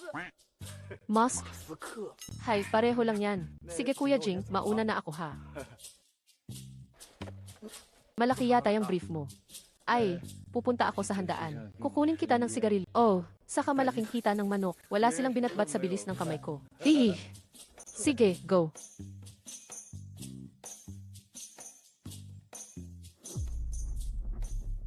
Ilagang gusali ng Jingye, Apartment 5. Svip, mula sa Grand Hotel Jingking. Water Broom Black Card. Ngayong nabanggit, nakalimutan ko pala. Isasauli ko pa pala to sa kanya. Hi, Jing. Tingnan mo nga. Itong cellphone ko, bakit hindi ko ma-open? Nakakasira ng kain ko. Hindi ako makapag-post para magyabang. Alainan. Ito, hindi makakonekta sa internet. Hindi makakonekta sa internet. Parang wala namang problema. Sa koneksyon. Sa phone mo ah. Baka wala ka ng load. Ha? Hindi pwede. Sige, hahanap na lang ako. Ng ibang maglo-load. Hindi na kita aabalahin. Hoy, gago ka talaga. Nagpapanggap ka pa ah. Load 50 peso. Salamat, Jing. Sa susunod, ilibre kita ng foot spa. May kilala akong foot spa. Kalahating presyo lang binibigay sa akin ng may-ari. Aalis na ako. Hoy.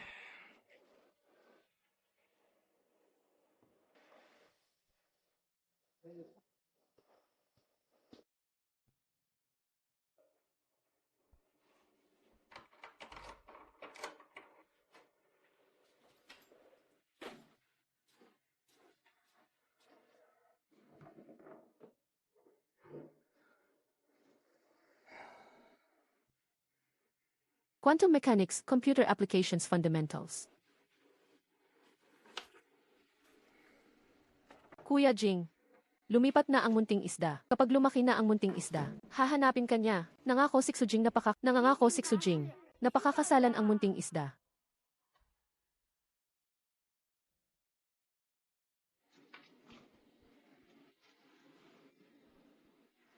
Svip.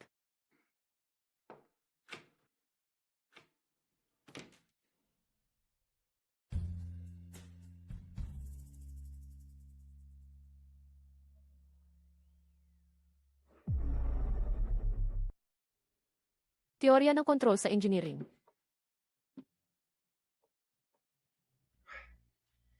Hoy, Sujing. Nasaan sina Munting Henyo at Pilay na Bayani? May abiso sa group chat. Kumakain na sila. Ang bilis nila umalis. Tara, sabay tayong dalawa. Sasamahan kita. Kababakansela lang ng order ng kliyente. Kumain na ako kanina. Hindi ako gutom. Hoy, may magandang babae sa baba. Hindi mo ba titingnan? Ayoko. May nagsabi na sa hinaharap ako raw ay bilyonaryo na si. Kailangan kong lokohin ang sarili ko.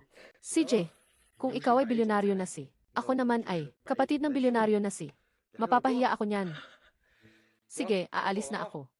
Sabi ng bagong boss na babawasan ang sahod kung hindi pupo. Time in kita. Isara mo yung pinto ha. Hindi ako mag-aaral.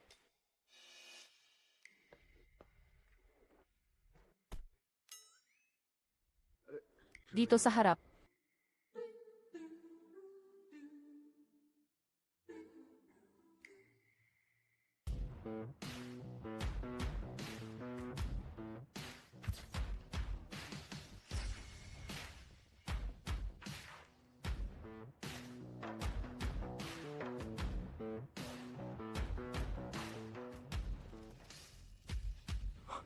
Papunta siya sa atin. Baka hinahanap niya ang pogi kong mukha. Siguradong hinahanap niya si Kuya Jing. Bakit naman? Sobrang talentado ni Kuya Jing. Marunong mag-ayos ng cellphone. Marunong din mag-ayos ng computer. At kaya pa niyang gumawa ng paraglider para mag-deliver ng pagkain. Tanging si Kuya Jing lang ang karapat-dapat sa ganitong kagandahang babae. Hay nako. Itong mabahong dormitoryo ng mga empleyado. Kahit aso ayaw pumunta dito. Sa tingin ko, dumadaan lang siya. Andito na siya.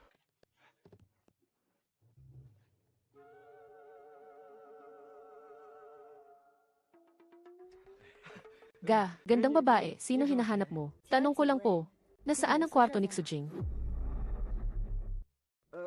Ano, si Xujing ay nasa dormitoryo 133. Salamat sa iyo, Peng Zai. Ha? Paano mo nalaman ang pangalan ko? Ito si Pilay na Bayani. At ito naman si Munting Henyo. Nabanggit kayo ni Xujing sa akin. Sabi niya na kayo ang kanyang pinakamabubuting kaibigan. Talaga? Si Kuya Jing, nabanggit ako sa iyo.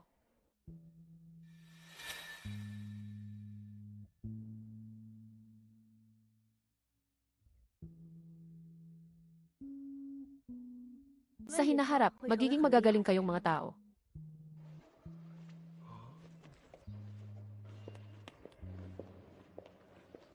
Sinabi ko na nga ba, siguradong hinahanap niya si Kuya Jing. Magaling ako no. Zai, may naiwanan ka na naman ba?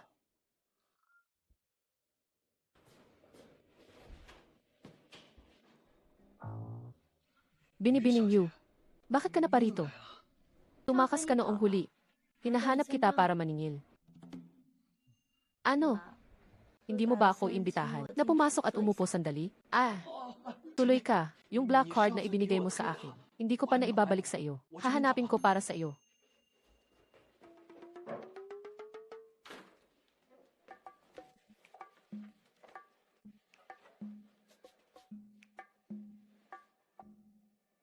Sertipiko ng karangalan. Nauuhaw ako. Pakikuha mo ako ng tubig. CJ.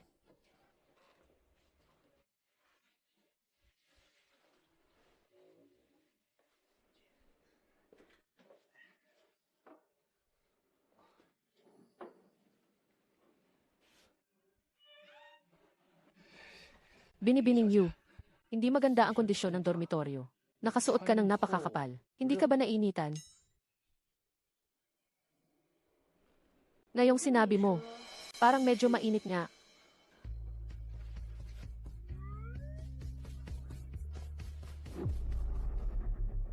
Hindi. Ikaw kasi. Bakit ka ba galit na galit? Ako galit. Ikaw, bakit ka nakadamit ng ganyan? Ito lang ba?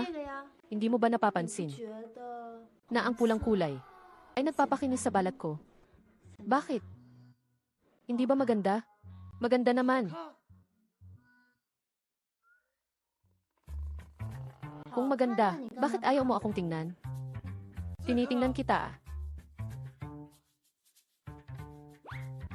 Bakit mo inilayo ang ulo mo? Ayaw mo ba sa akin? Hindi naman. Ikaw, pumunta ka dito sa akin. Bakit ka ba nakadamit ng ganyan? Para ipakita lang. Hindi mo ba gusto? Gusto ko naman. Ako ba ang gusto mo? O ang damit? Itong tanong mo, paano ko ba sasagutin yan? Sa tingin mo, ako ba ang maganda? O ang damit?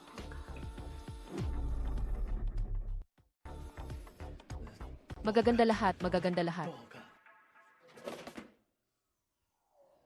Nahulog ang bag mo. Pupulutin ko para sa'yo.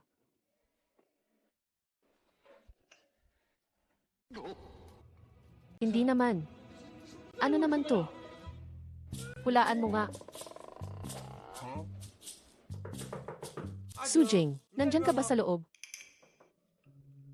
Nandito. Bakit? Kanina may babaeng naghahanap sa'yo. Nag-aalala ako para sa'yo. Nakita mo ba siya? Ano naman ang dapat ikabahala doon? Hindi naman siya. Halimaw na kumakain ng tao. Sujing, hindi mo alam. Sa bag ng babaeng yon, nakita ko may kulyar at posas. Napakadelikado. Hinala ko, gusto niyang kunin ang atay mo. May tao. May tao. Wala namang tao, mali lang ang narinig mo. Walang tao. Sujing, anong nangyayari sa'yo? Papasok na ako. Sandali lang.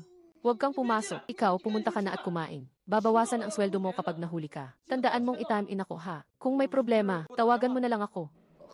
Alam ko, alam ko. Si Sujing ngayon, medyo kakaiba.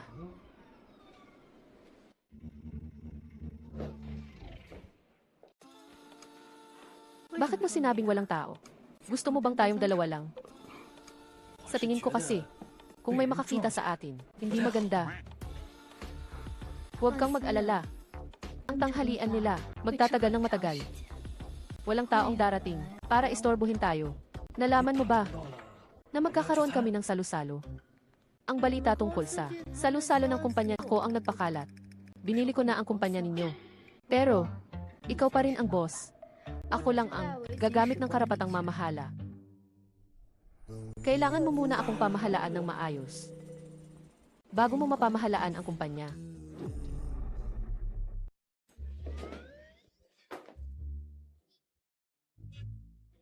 Ano ito? Ibalik mo sa akin ang sulat. Sulat! Sa tingin mo ba, mahalaga ito para sa iyo? Kung talagang galing ka sa nakaraang buhay at kilalang kilala mo ako, dapat alam mo kung ano ang nakasulat dito. Maliit na isda, tama ba? Esan, naghiwalay kayo nung 6 ka pa lang. Mahigit 10 taon na kayong hindi nagkikita dahil lang sa isang biro nung bata pa kayo. Gusto mong maghintay para pakasalan siya. Dahil sa kapalaran ng nakaraang buhay, naghahangad kang ipagpatuloy ito sa kasalukuyan. Kung ganoon, dahil sa pangako noong bata pa, naghahangad akong makasama siya. Bakit hindi pwede? Talagang pareho, tayong uri ng tao. Kaya nga, mas gusto na kita ngayon. Hindi mo ba naiisip na ang pag-agaw ng bagay ng iba ay nakakakilig? Kaibigan, yang kasakiman, galit at kamangmangan mo. Medyo malala na ah. Hindi naman malala. Paano ba magmumuni-muni? Sabay tayong maging masama.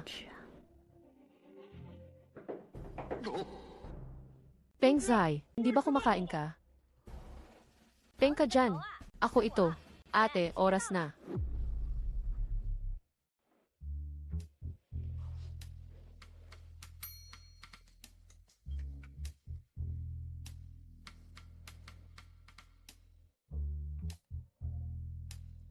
Umuwi ka na muna. May ilang bagay pa akong sasabihin kay Xujing. Nang kaming dalawa lang. Gusto mo bang malaman sa nakaraang buhay kung paano ka naging bilyonaryong si 7 taon para maging isang delivery boy, isang bilyonaryong si. Hindi ba parang imposibleng mangyari? Sumunod ka sa akin. Sa nakaraang buhay, ang landas ng iyong buhay ay dito mismo, nagbago. Timog Badha Temple. Dahil sa sobra mong pagtitiwala sa iyong ama, kaya noong nakaraang buhay, pagdating mo dito, ang pinili mo ay pumirma sa legal na kasunduan. Ang bagay na gusto mo, dinala ko na dito. Sa telepono, sinabi ko na sa iyo, nang malinaw, gusto kitang sumama sa Xu Corporation para maging kapalit ko. Sa wakas bibigyan niyo na ako ng pagkakataon. Pumirma. Bukod doon, may isa pang bagay. Kailangan ko ng tulong mo. Ang iyong kapatid na si Xu Wei, bumangga siya sa aksidente at tumakas. May nabangga siyang tao. Kailangan kong isulat mo ang isang patunay na aminin na ang kotse ay ikaw ang nagmamaneho pag-amin ng pananagutan sa aksidente.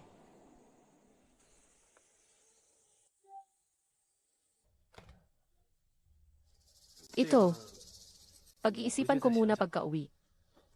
Pirmahan mo na, Xujing. Hindi ba't ito na ang pagkakataon na hinihintay mo? Ipinaubaya na sa'yo ng tatay mo. Ang kumpanya, hindi mo naman siguro gustong mahirapan siya. Hindi ba? Kuya, nagmamakaawa ako sa'yo. Pirmahan mo na, sige na. Kuya.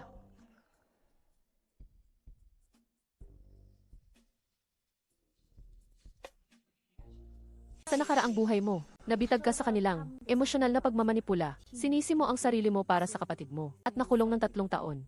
Dahil dito, ang takbo ng iyong buhay ay nagbago ng malaki sa ibang direksyon.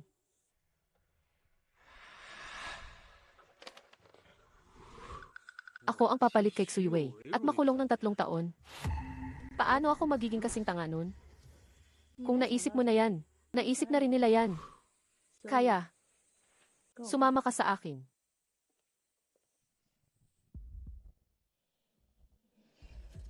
Kahit na pumirma ka, natatakot si Xu Wei na babawiin mo at babaguhin ang iyong pahayag.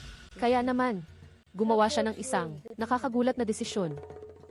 Kumuha siya ng tao para banggain ka ng parehong sasakyan. Kaya naman, hindi mo na mababago ang iyong pahayag.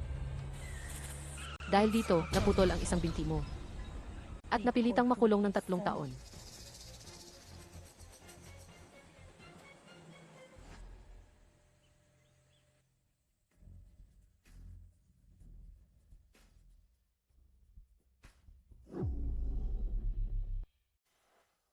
Jingy Self-Building, Apartment No 5.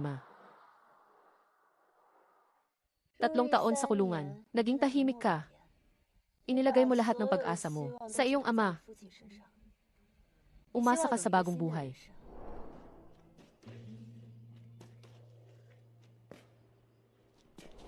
Pero ng araw ng paglaya mo, ang iyong ama, ni hindi man lang, nagpadala ng tao para sunduin ka. Inosenteng inisip mo na nakalimutan niya lang ang oras. Jane, ang naghintay sa'yo ay ang 3 kasamahan mo sa delivery. Eksaktong inabangan nila ang paglabas mo sa kulungan. Naniniwala sila na ikaw ay inapi lang. Hindi mo magagawa ang banggain ang tao gamit ang sasakyan. Mabubuting kaibigan silang lahat.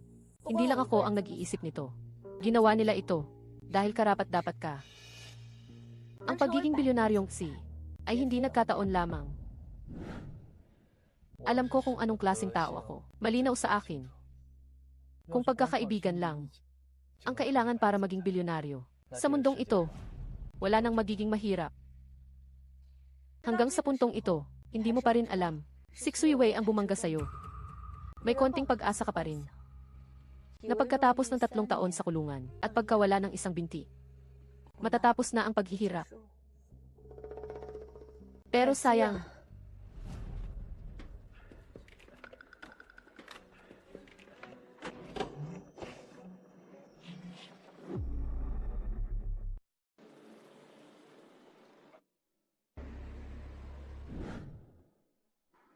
masigla kang umuwi kasama ang 3 kapatid mo. Akala mo makukuha mo ang kumpanya at makakapagsimula ng sarili mong negosyo. Pero, dinuwisan mo ang pangalan ng iyong ama. Wala ka ng kahihiyan, tapos gusto mo pang kunin ang kumpanya. Ikaw na hamak na delivery boy lang. 3 taon ka sa kulungan. Anong karapatan mo? Siya yon. Ako ang pumunta sa kulungan para sa kanya. At pumayag na ang tatay ko. Na makita ko siya. Makita ko lang ang tatay ko. Kuya Jing, anong sinasabi mong pumunta ka sa kulungan para sa akin? Ikaw ang nakabangga ng tao habang nagmamaneho. Hindi ka pupuntahan ni Papa. Umalis na kayo. Anong pinagsasabi mo? Malinaw na pinagbintangan mo si Kuya Jing. Huwag kayong masyadong abusado. Ingat ka at baka bugbugin kita. Natatakot ako, no? Su Jing, may lakas ng loob kang magdala ng katulong at takutin ako sa sarili kong bahay. Tingnan mo.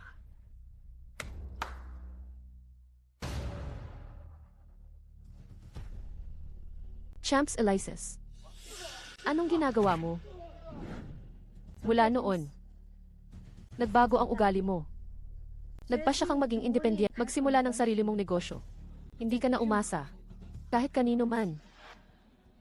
Patay ang puso, buhay ang landas. Ang nakatagong dragon ay lumabas. Walang makakapigil.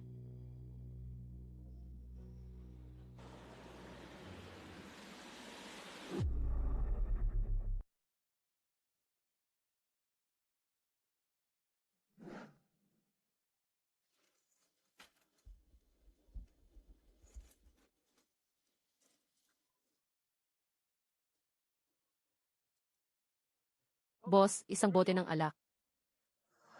Sa unang taon, nagpasya ka. Nakunin ang ilan sa mga imbensyon mo noon at ipagawa sa pabrika para ibenta. Pero kulang ka ng unang puhunan.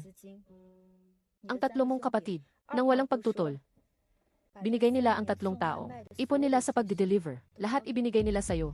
Kaya naman, naitatag mo ang unang kumpanya mo, Jingsheng Wholesale Company.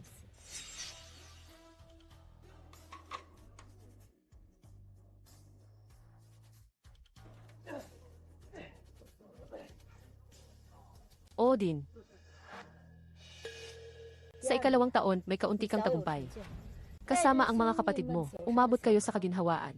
Salamat sa mataas na kalidad ng produkto at tapang mong sumubok. Ang kumpanya ng Jingsheng ay nagkaroon ng pangalan.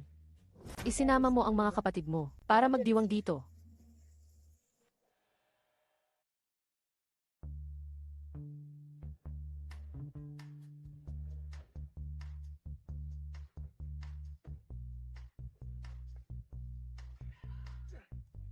Boss.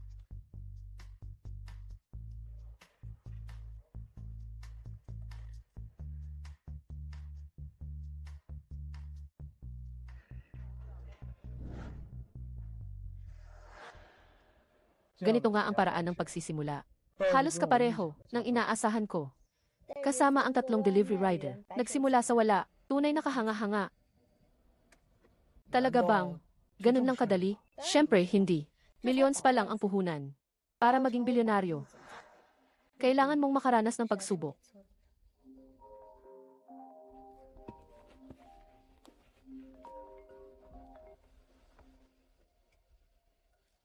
Pahintulutan mo siyang maghintay. Babalik na ako agad.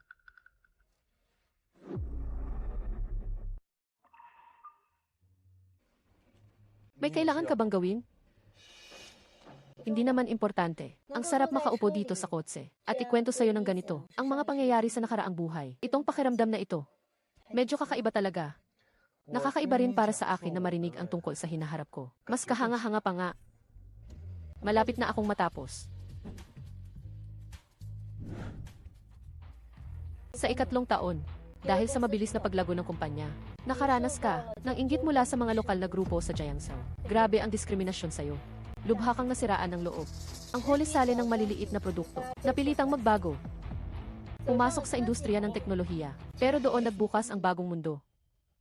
Lahat ng iyong mga imbensyon, pinatentado mo, bumenta sa buong bansa. Nakulong ako ng 3 taon. Tapos gumugol ako ng 3 taon sa pagnenegosyo. 6 na taon lahat. Ayon sa sinabi mo, pagkatapos ng 7 taon, naging bilyonaryong sihi na ako. So, huling taon na lang ang natitira. Tama naman. Di ba sabi mo, sa nakaraang buhay, ikaw ang asawa ko. Eh bakit sa buong panahong iyon, hindi ka man lang sumipot? Kasi ang pagkikita natin ay sa napakahalagang 4 na taon.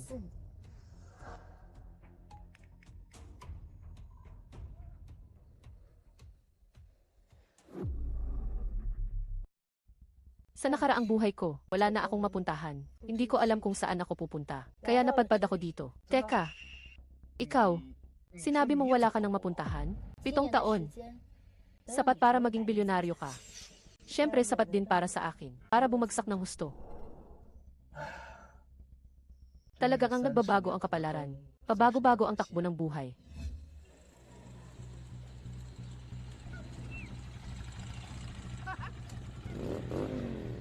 Hoy, dalaga. Mag-isa ka lang ba? Hoy, Kuya Leopard. Hindi ka pinapansin ng babaeng to. Takutin mo siya.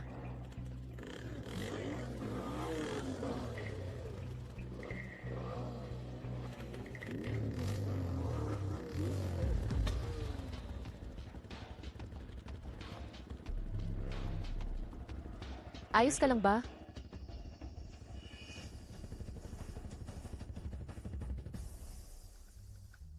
Umalis na kayo. Saan ka ba galing, ha? Nilalandi ko lang siya. Wala kang pakialam. Bakit parang pamilyar ang mukha mo? Maghintay ka lang. Ngayon lang tayo nagkita. Dahil niligtas kita. Tama na niligtas mo ako. Pero hindi ito ang unang pagkikita natin. Matagal na tayong nagkita. Yung leopard na yun. Six Wei ba yun? Yung bumangga sa akin dati. Tara na.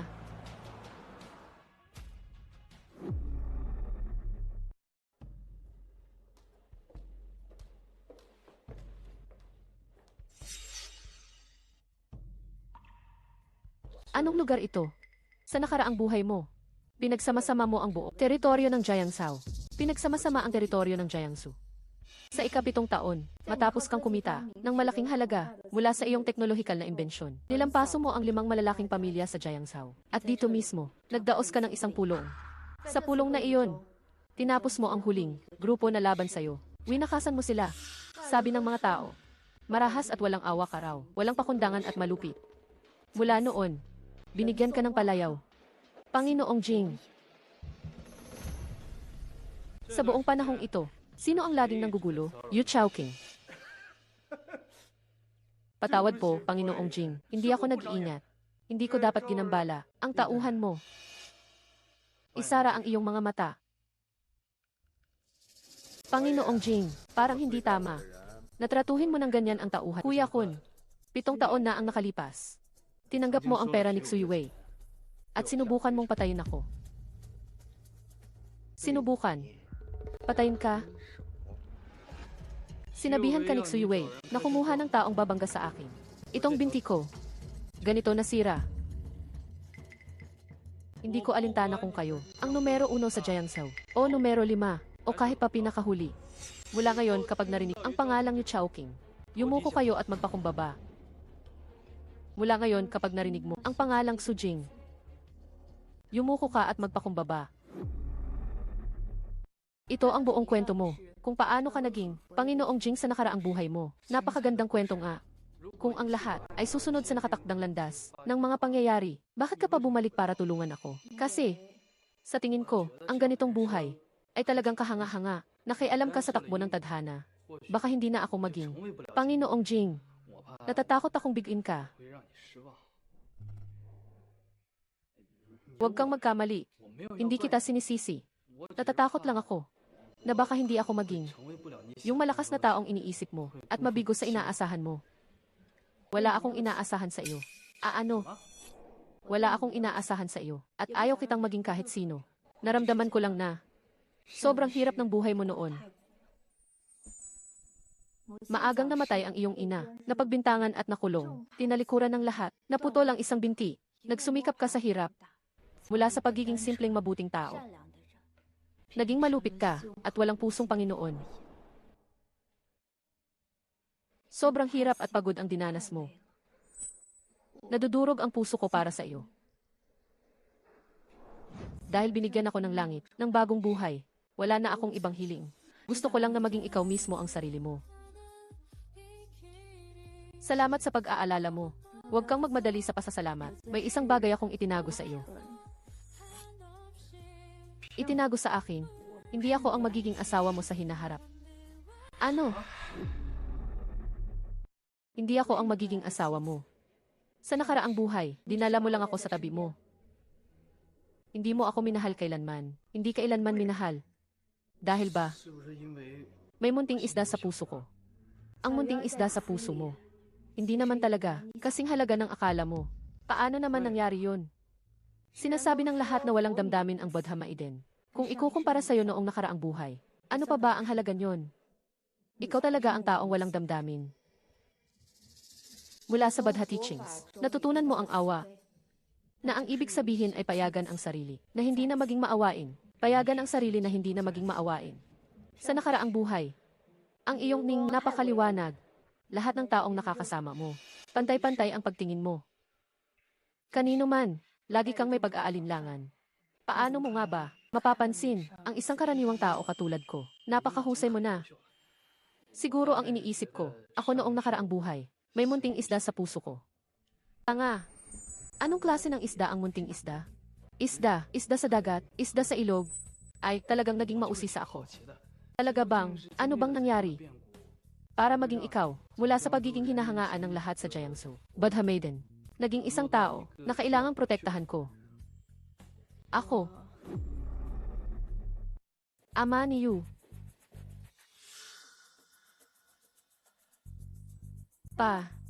Yung mga kahibangan mong ginawa sa Jiangsu ay kailangan ng matapos. Naiintindihan ko. Aalis na ako. Alagaan mo ang sarili mo. Saan ka pupunta? Yu Chowking. Yu Chowking ang mga gamit mo. Yu Chowking. Mabuti na ang pakikitungo ng ate ko sa'yo. Hanggang dito na lang. Huwag ka nang maging sakim.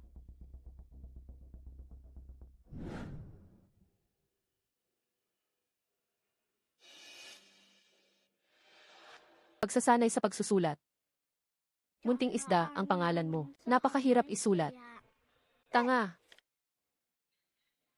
Pagsasanay sa pagsusulat.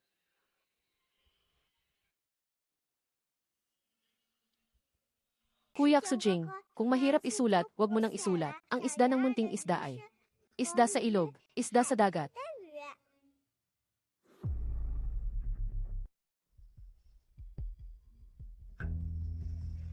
Maliit na isda. Maliit na isda. Tumigil ka na, wala na siya. Tatanong kita ng isang bagay. Ang ate ko nitong mga nakaraan, para bang iba na ang kilos niya? Para bang ibang tao na siya? Sa pagkakaalam ko, hindi siya basta-basta.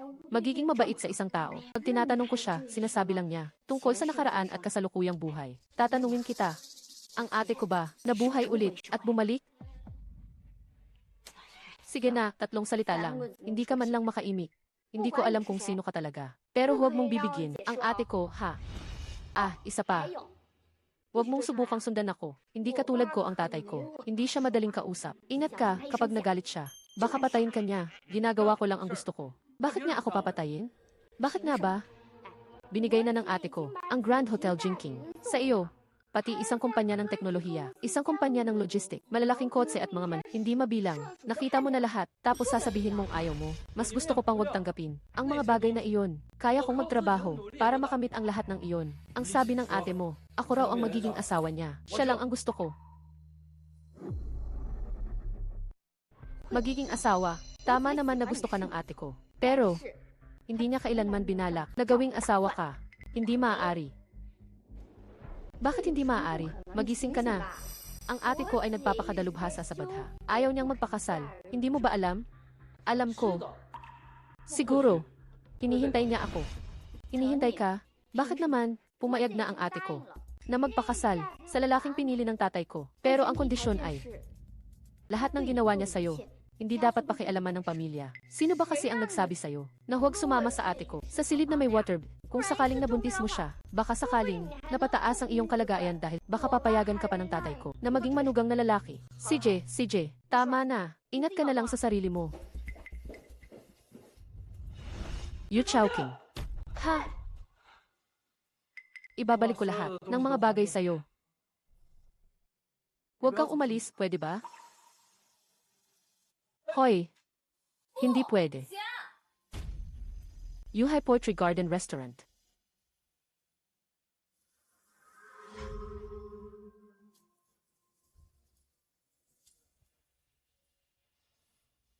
Itong taon pagkalipas.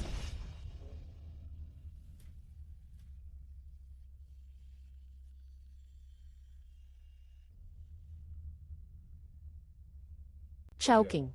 Dumating na ang lalaki. Oras na para mag-makeup at magpalit ng damit. Nasa panahon ng disiplina ako. Hindi ako magpapakasal. Hindi magpapakasal. Mula nang umuwi ka.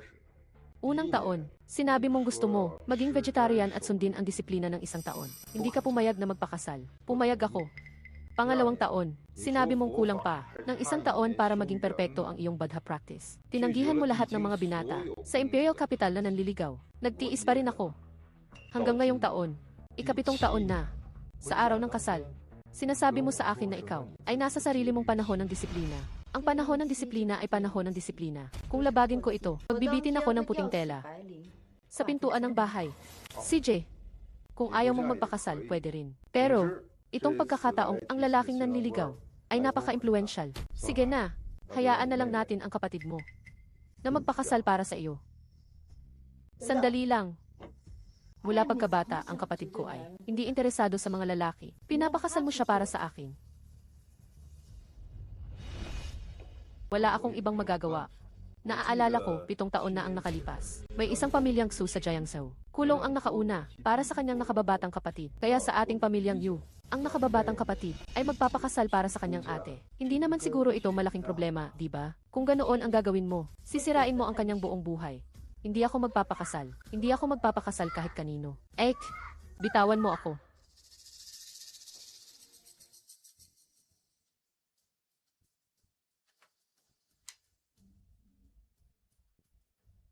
Hayaan mong umuwi si Moksu. Ngayon, wala nang panahon ng disiplina. Kung kailangan, magpapakamatay ako para patunayan ang aking katapatan.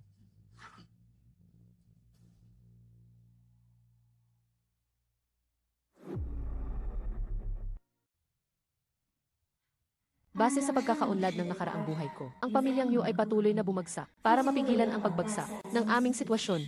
Pinilit akong ipakasal sa isang lalaking may masamang ugali na anak ng mayaman sa Imperial Capital. Hindi ako pumayag. Sa buhay na ito, ganun din hindi ako pumayag. Pero ang pamilyang Yu ay lalo pang umunlad. Bakit kaya? Chowking. Huwag ka munang magmadaling magpalit ng damit. Tingnan mo muna ang magiging asawa mo. Magiging asawa? Siya kaya yun? Papa, wala akong kinalaman dito. Aalis na ako. Hoy, sandali lang. Kung sakaling ayaw magpakasal ng ate mo, ikaw ang ipapalit ko. Papa, hindi ako pwedeng magpakasal. Sinabi mo dati na pwede akong maging single habang buhay. Nakasalalay ito sa ate mo. Ang pamilyang Yu ay may 2 anak na babae lang. Kung pareho kayong ayaw magpakasal, ano na ang mangyayari sa lahi natin? Gusto mo lang talaga ng malakas na koneksyon sa pamamagitan ng kasal. Huwag kang mag-alala. Hindi ko hahayaang mahirapan ka. Chowking. Naniniwala akong kapag nakita mo ang magiging asawa mo, papayag kang magpakasal. Talaga kayang siya yun?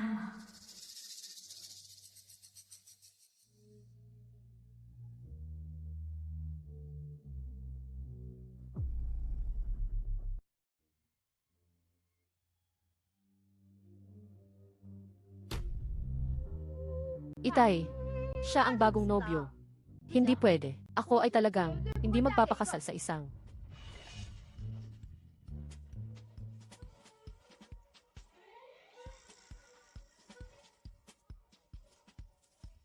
Ganito. Anak, itong 8 lalaki ay maingat na pinili ng tatay para maging karapat-dapat na manugang. Silang lahat ay may hangaring pakasalan ka. Itay, nagbibiro ka ba? Sa katayuan ni ate, dapat hindi bababa sa 18 ang pagpipilian. Itong 8 lang. Sino ba minamaliit mo? Sapat na ang 8. Kung dadagdagan mo pa, ate mo ay hindi na makakapili. Itay, palagi kang maingat at matatag sa mga desisyon mo. Ano bang kalokohan ito ngayon? Svip. Svip.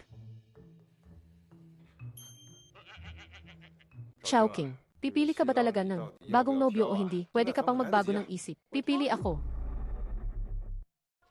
Hi, Yu Chowking. Hindi ko pa nasasabi ang mga patakaran. Pero nagmamadali ka na. Sige, hindi ako magmamadali. Pa, sabihin mo. Una sa lahat, hindi ka pwedeng makipag-usap sa kanila. Hindi mo sila pwedeng hawakan. Dapat nasa 2 metro ang layo mo. Napakadali naman yan. Pangalawa, 3 pagkakataon lang ang meron ka. Kung nagamit mo na ang pangatlo, at hindi mo pa rin napili, ang lalaking gusto mo, wala ka ng pagkakataon. At pagkatapos ako na ang pipili para sa iyo. 3 pagkakataon. Marami na ang 3 pagkakataon. 8 lang naman silang lahat. Halos, kalahati na ang sansa mo. Naniniwala ako na mapipili mo ang taong gusto mo. Sobra ang 3 pagkakataon. 1 pagkakataon lang ang kailangan ko. Grand Hotel Jinking. Water Broom Black Card. 7 taon nang nakalipas. Natatandaan mo pa. Pero hindi kita pipiliin. Dahil isa ka lang panghalinang. Ang kamay niya. Hindi ganyan kaitim. Talagang magaling ka, binibining Yu. Manting henyo. 7 taon na ang nakalipas. Ang kamay niya, mas maitim pa kaysa sa akin. Ha ha ha. Mukhang nahulaan mo ng tama. Pero Chowking, hindi mo na kailangang magpaliwanag ng ganyan. Pagkatapos matanggal ang maskara, 1 pagkakataon na ang nagamit mo. Mayroon ka pang 2 pagkakataon. Piliin mo na ang taong gusto mo. Sige, pipiliin ko na.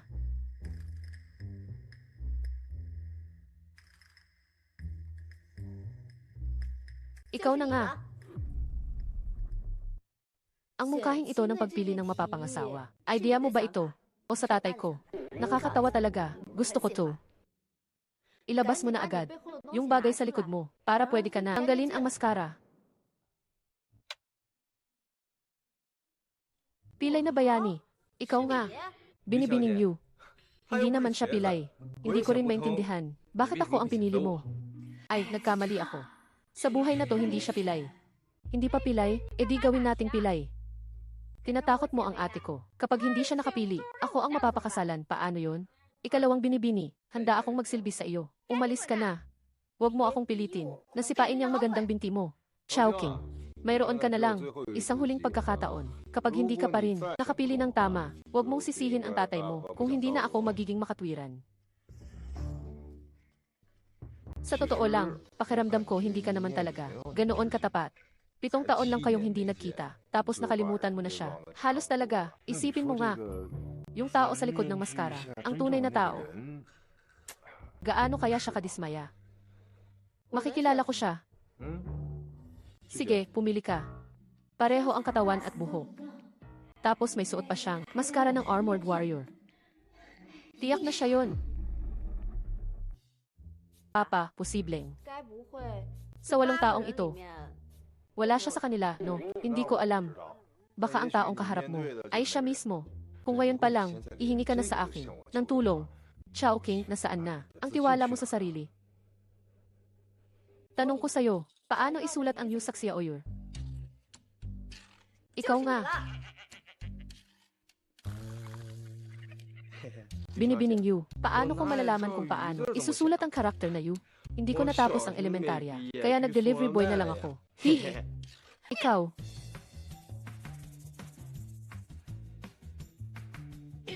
Alam ko na. Niloloko niyo lang ako. Maksu, mukhang hindi na maikakasal. Ang ate mo ngayon, wala siyang nagustuhan. Mukhang ikaw na lang ang papalit sa kanya. Sige, ipapakilala ko sila sa inyo. Itong lalaking ito ay tumulong sa aming pamilya noong malapit na kaming malugi. Binigyan niya kami ng sapat na puhunan para matulungan ang pamilyang Yu na malagpasan ang krisis. Sige Noong Peng. Magandang araw po. Itong isa naman ay mula sa Kingjing Technology Limited Company, si Manting Henyo. Ibinigay niya ng libre ang kanyang patent, kaya nakinabang kami sa pag-unlad ng teknolohiya. Tinulungan niyang maibalik ang dangal ng pamilyang Yu. Hi, Ginoong Yu. Mula ngayon tawagin niyo na ako bilang dakilang wolong. Ang susunod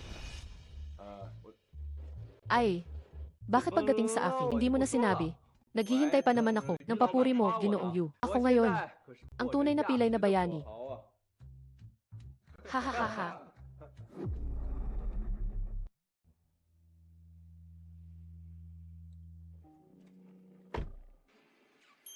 Magmaneho ka. Saan tayo pupunta? Huwag kang magtanong, basta magmaneho. Binibini. Ang kasakiman, galit at kamangmangan ay talagang malubha pa rin. Ang dalawang buhay ng pagsasanay na sayang sa huling sandali. Hindi yata maganda to. Sino ka ba? Sujing ang pangalan ko. 30 taong gulang na ako. Pagkaraan ng isang araw, magiging asawa mo na ako. Ang palayaw mo ay munting isda. Hindi naman ako nagkakamali, di ba? Sa madaling salita, ako ang magiging asawa mo. 7 taon na ang nakalipas dahil sa isang naghiwalay tayo. Hindi ko inasahan. Naging bilyonaryo akong kahit hindi ko alam kung hanggang saan ka aabot sa hinaharap. Sa huli, magkakasamang muli tayo. Kaya, pakiusap sa lalong madaling panahon, magpakasal tayo at magkaroon ng anak.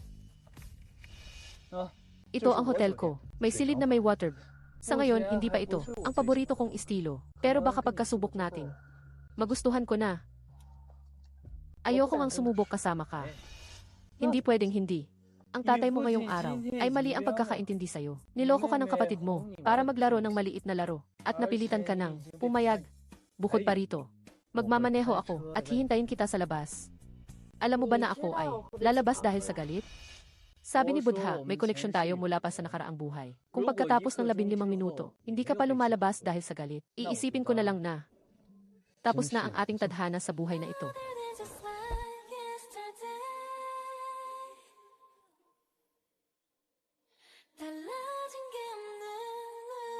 Ano ba yung pinagsasabi mo? Huminto ka. Hayaan mo munang tanggalin ko ang rosaryo ko.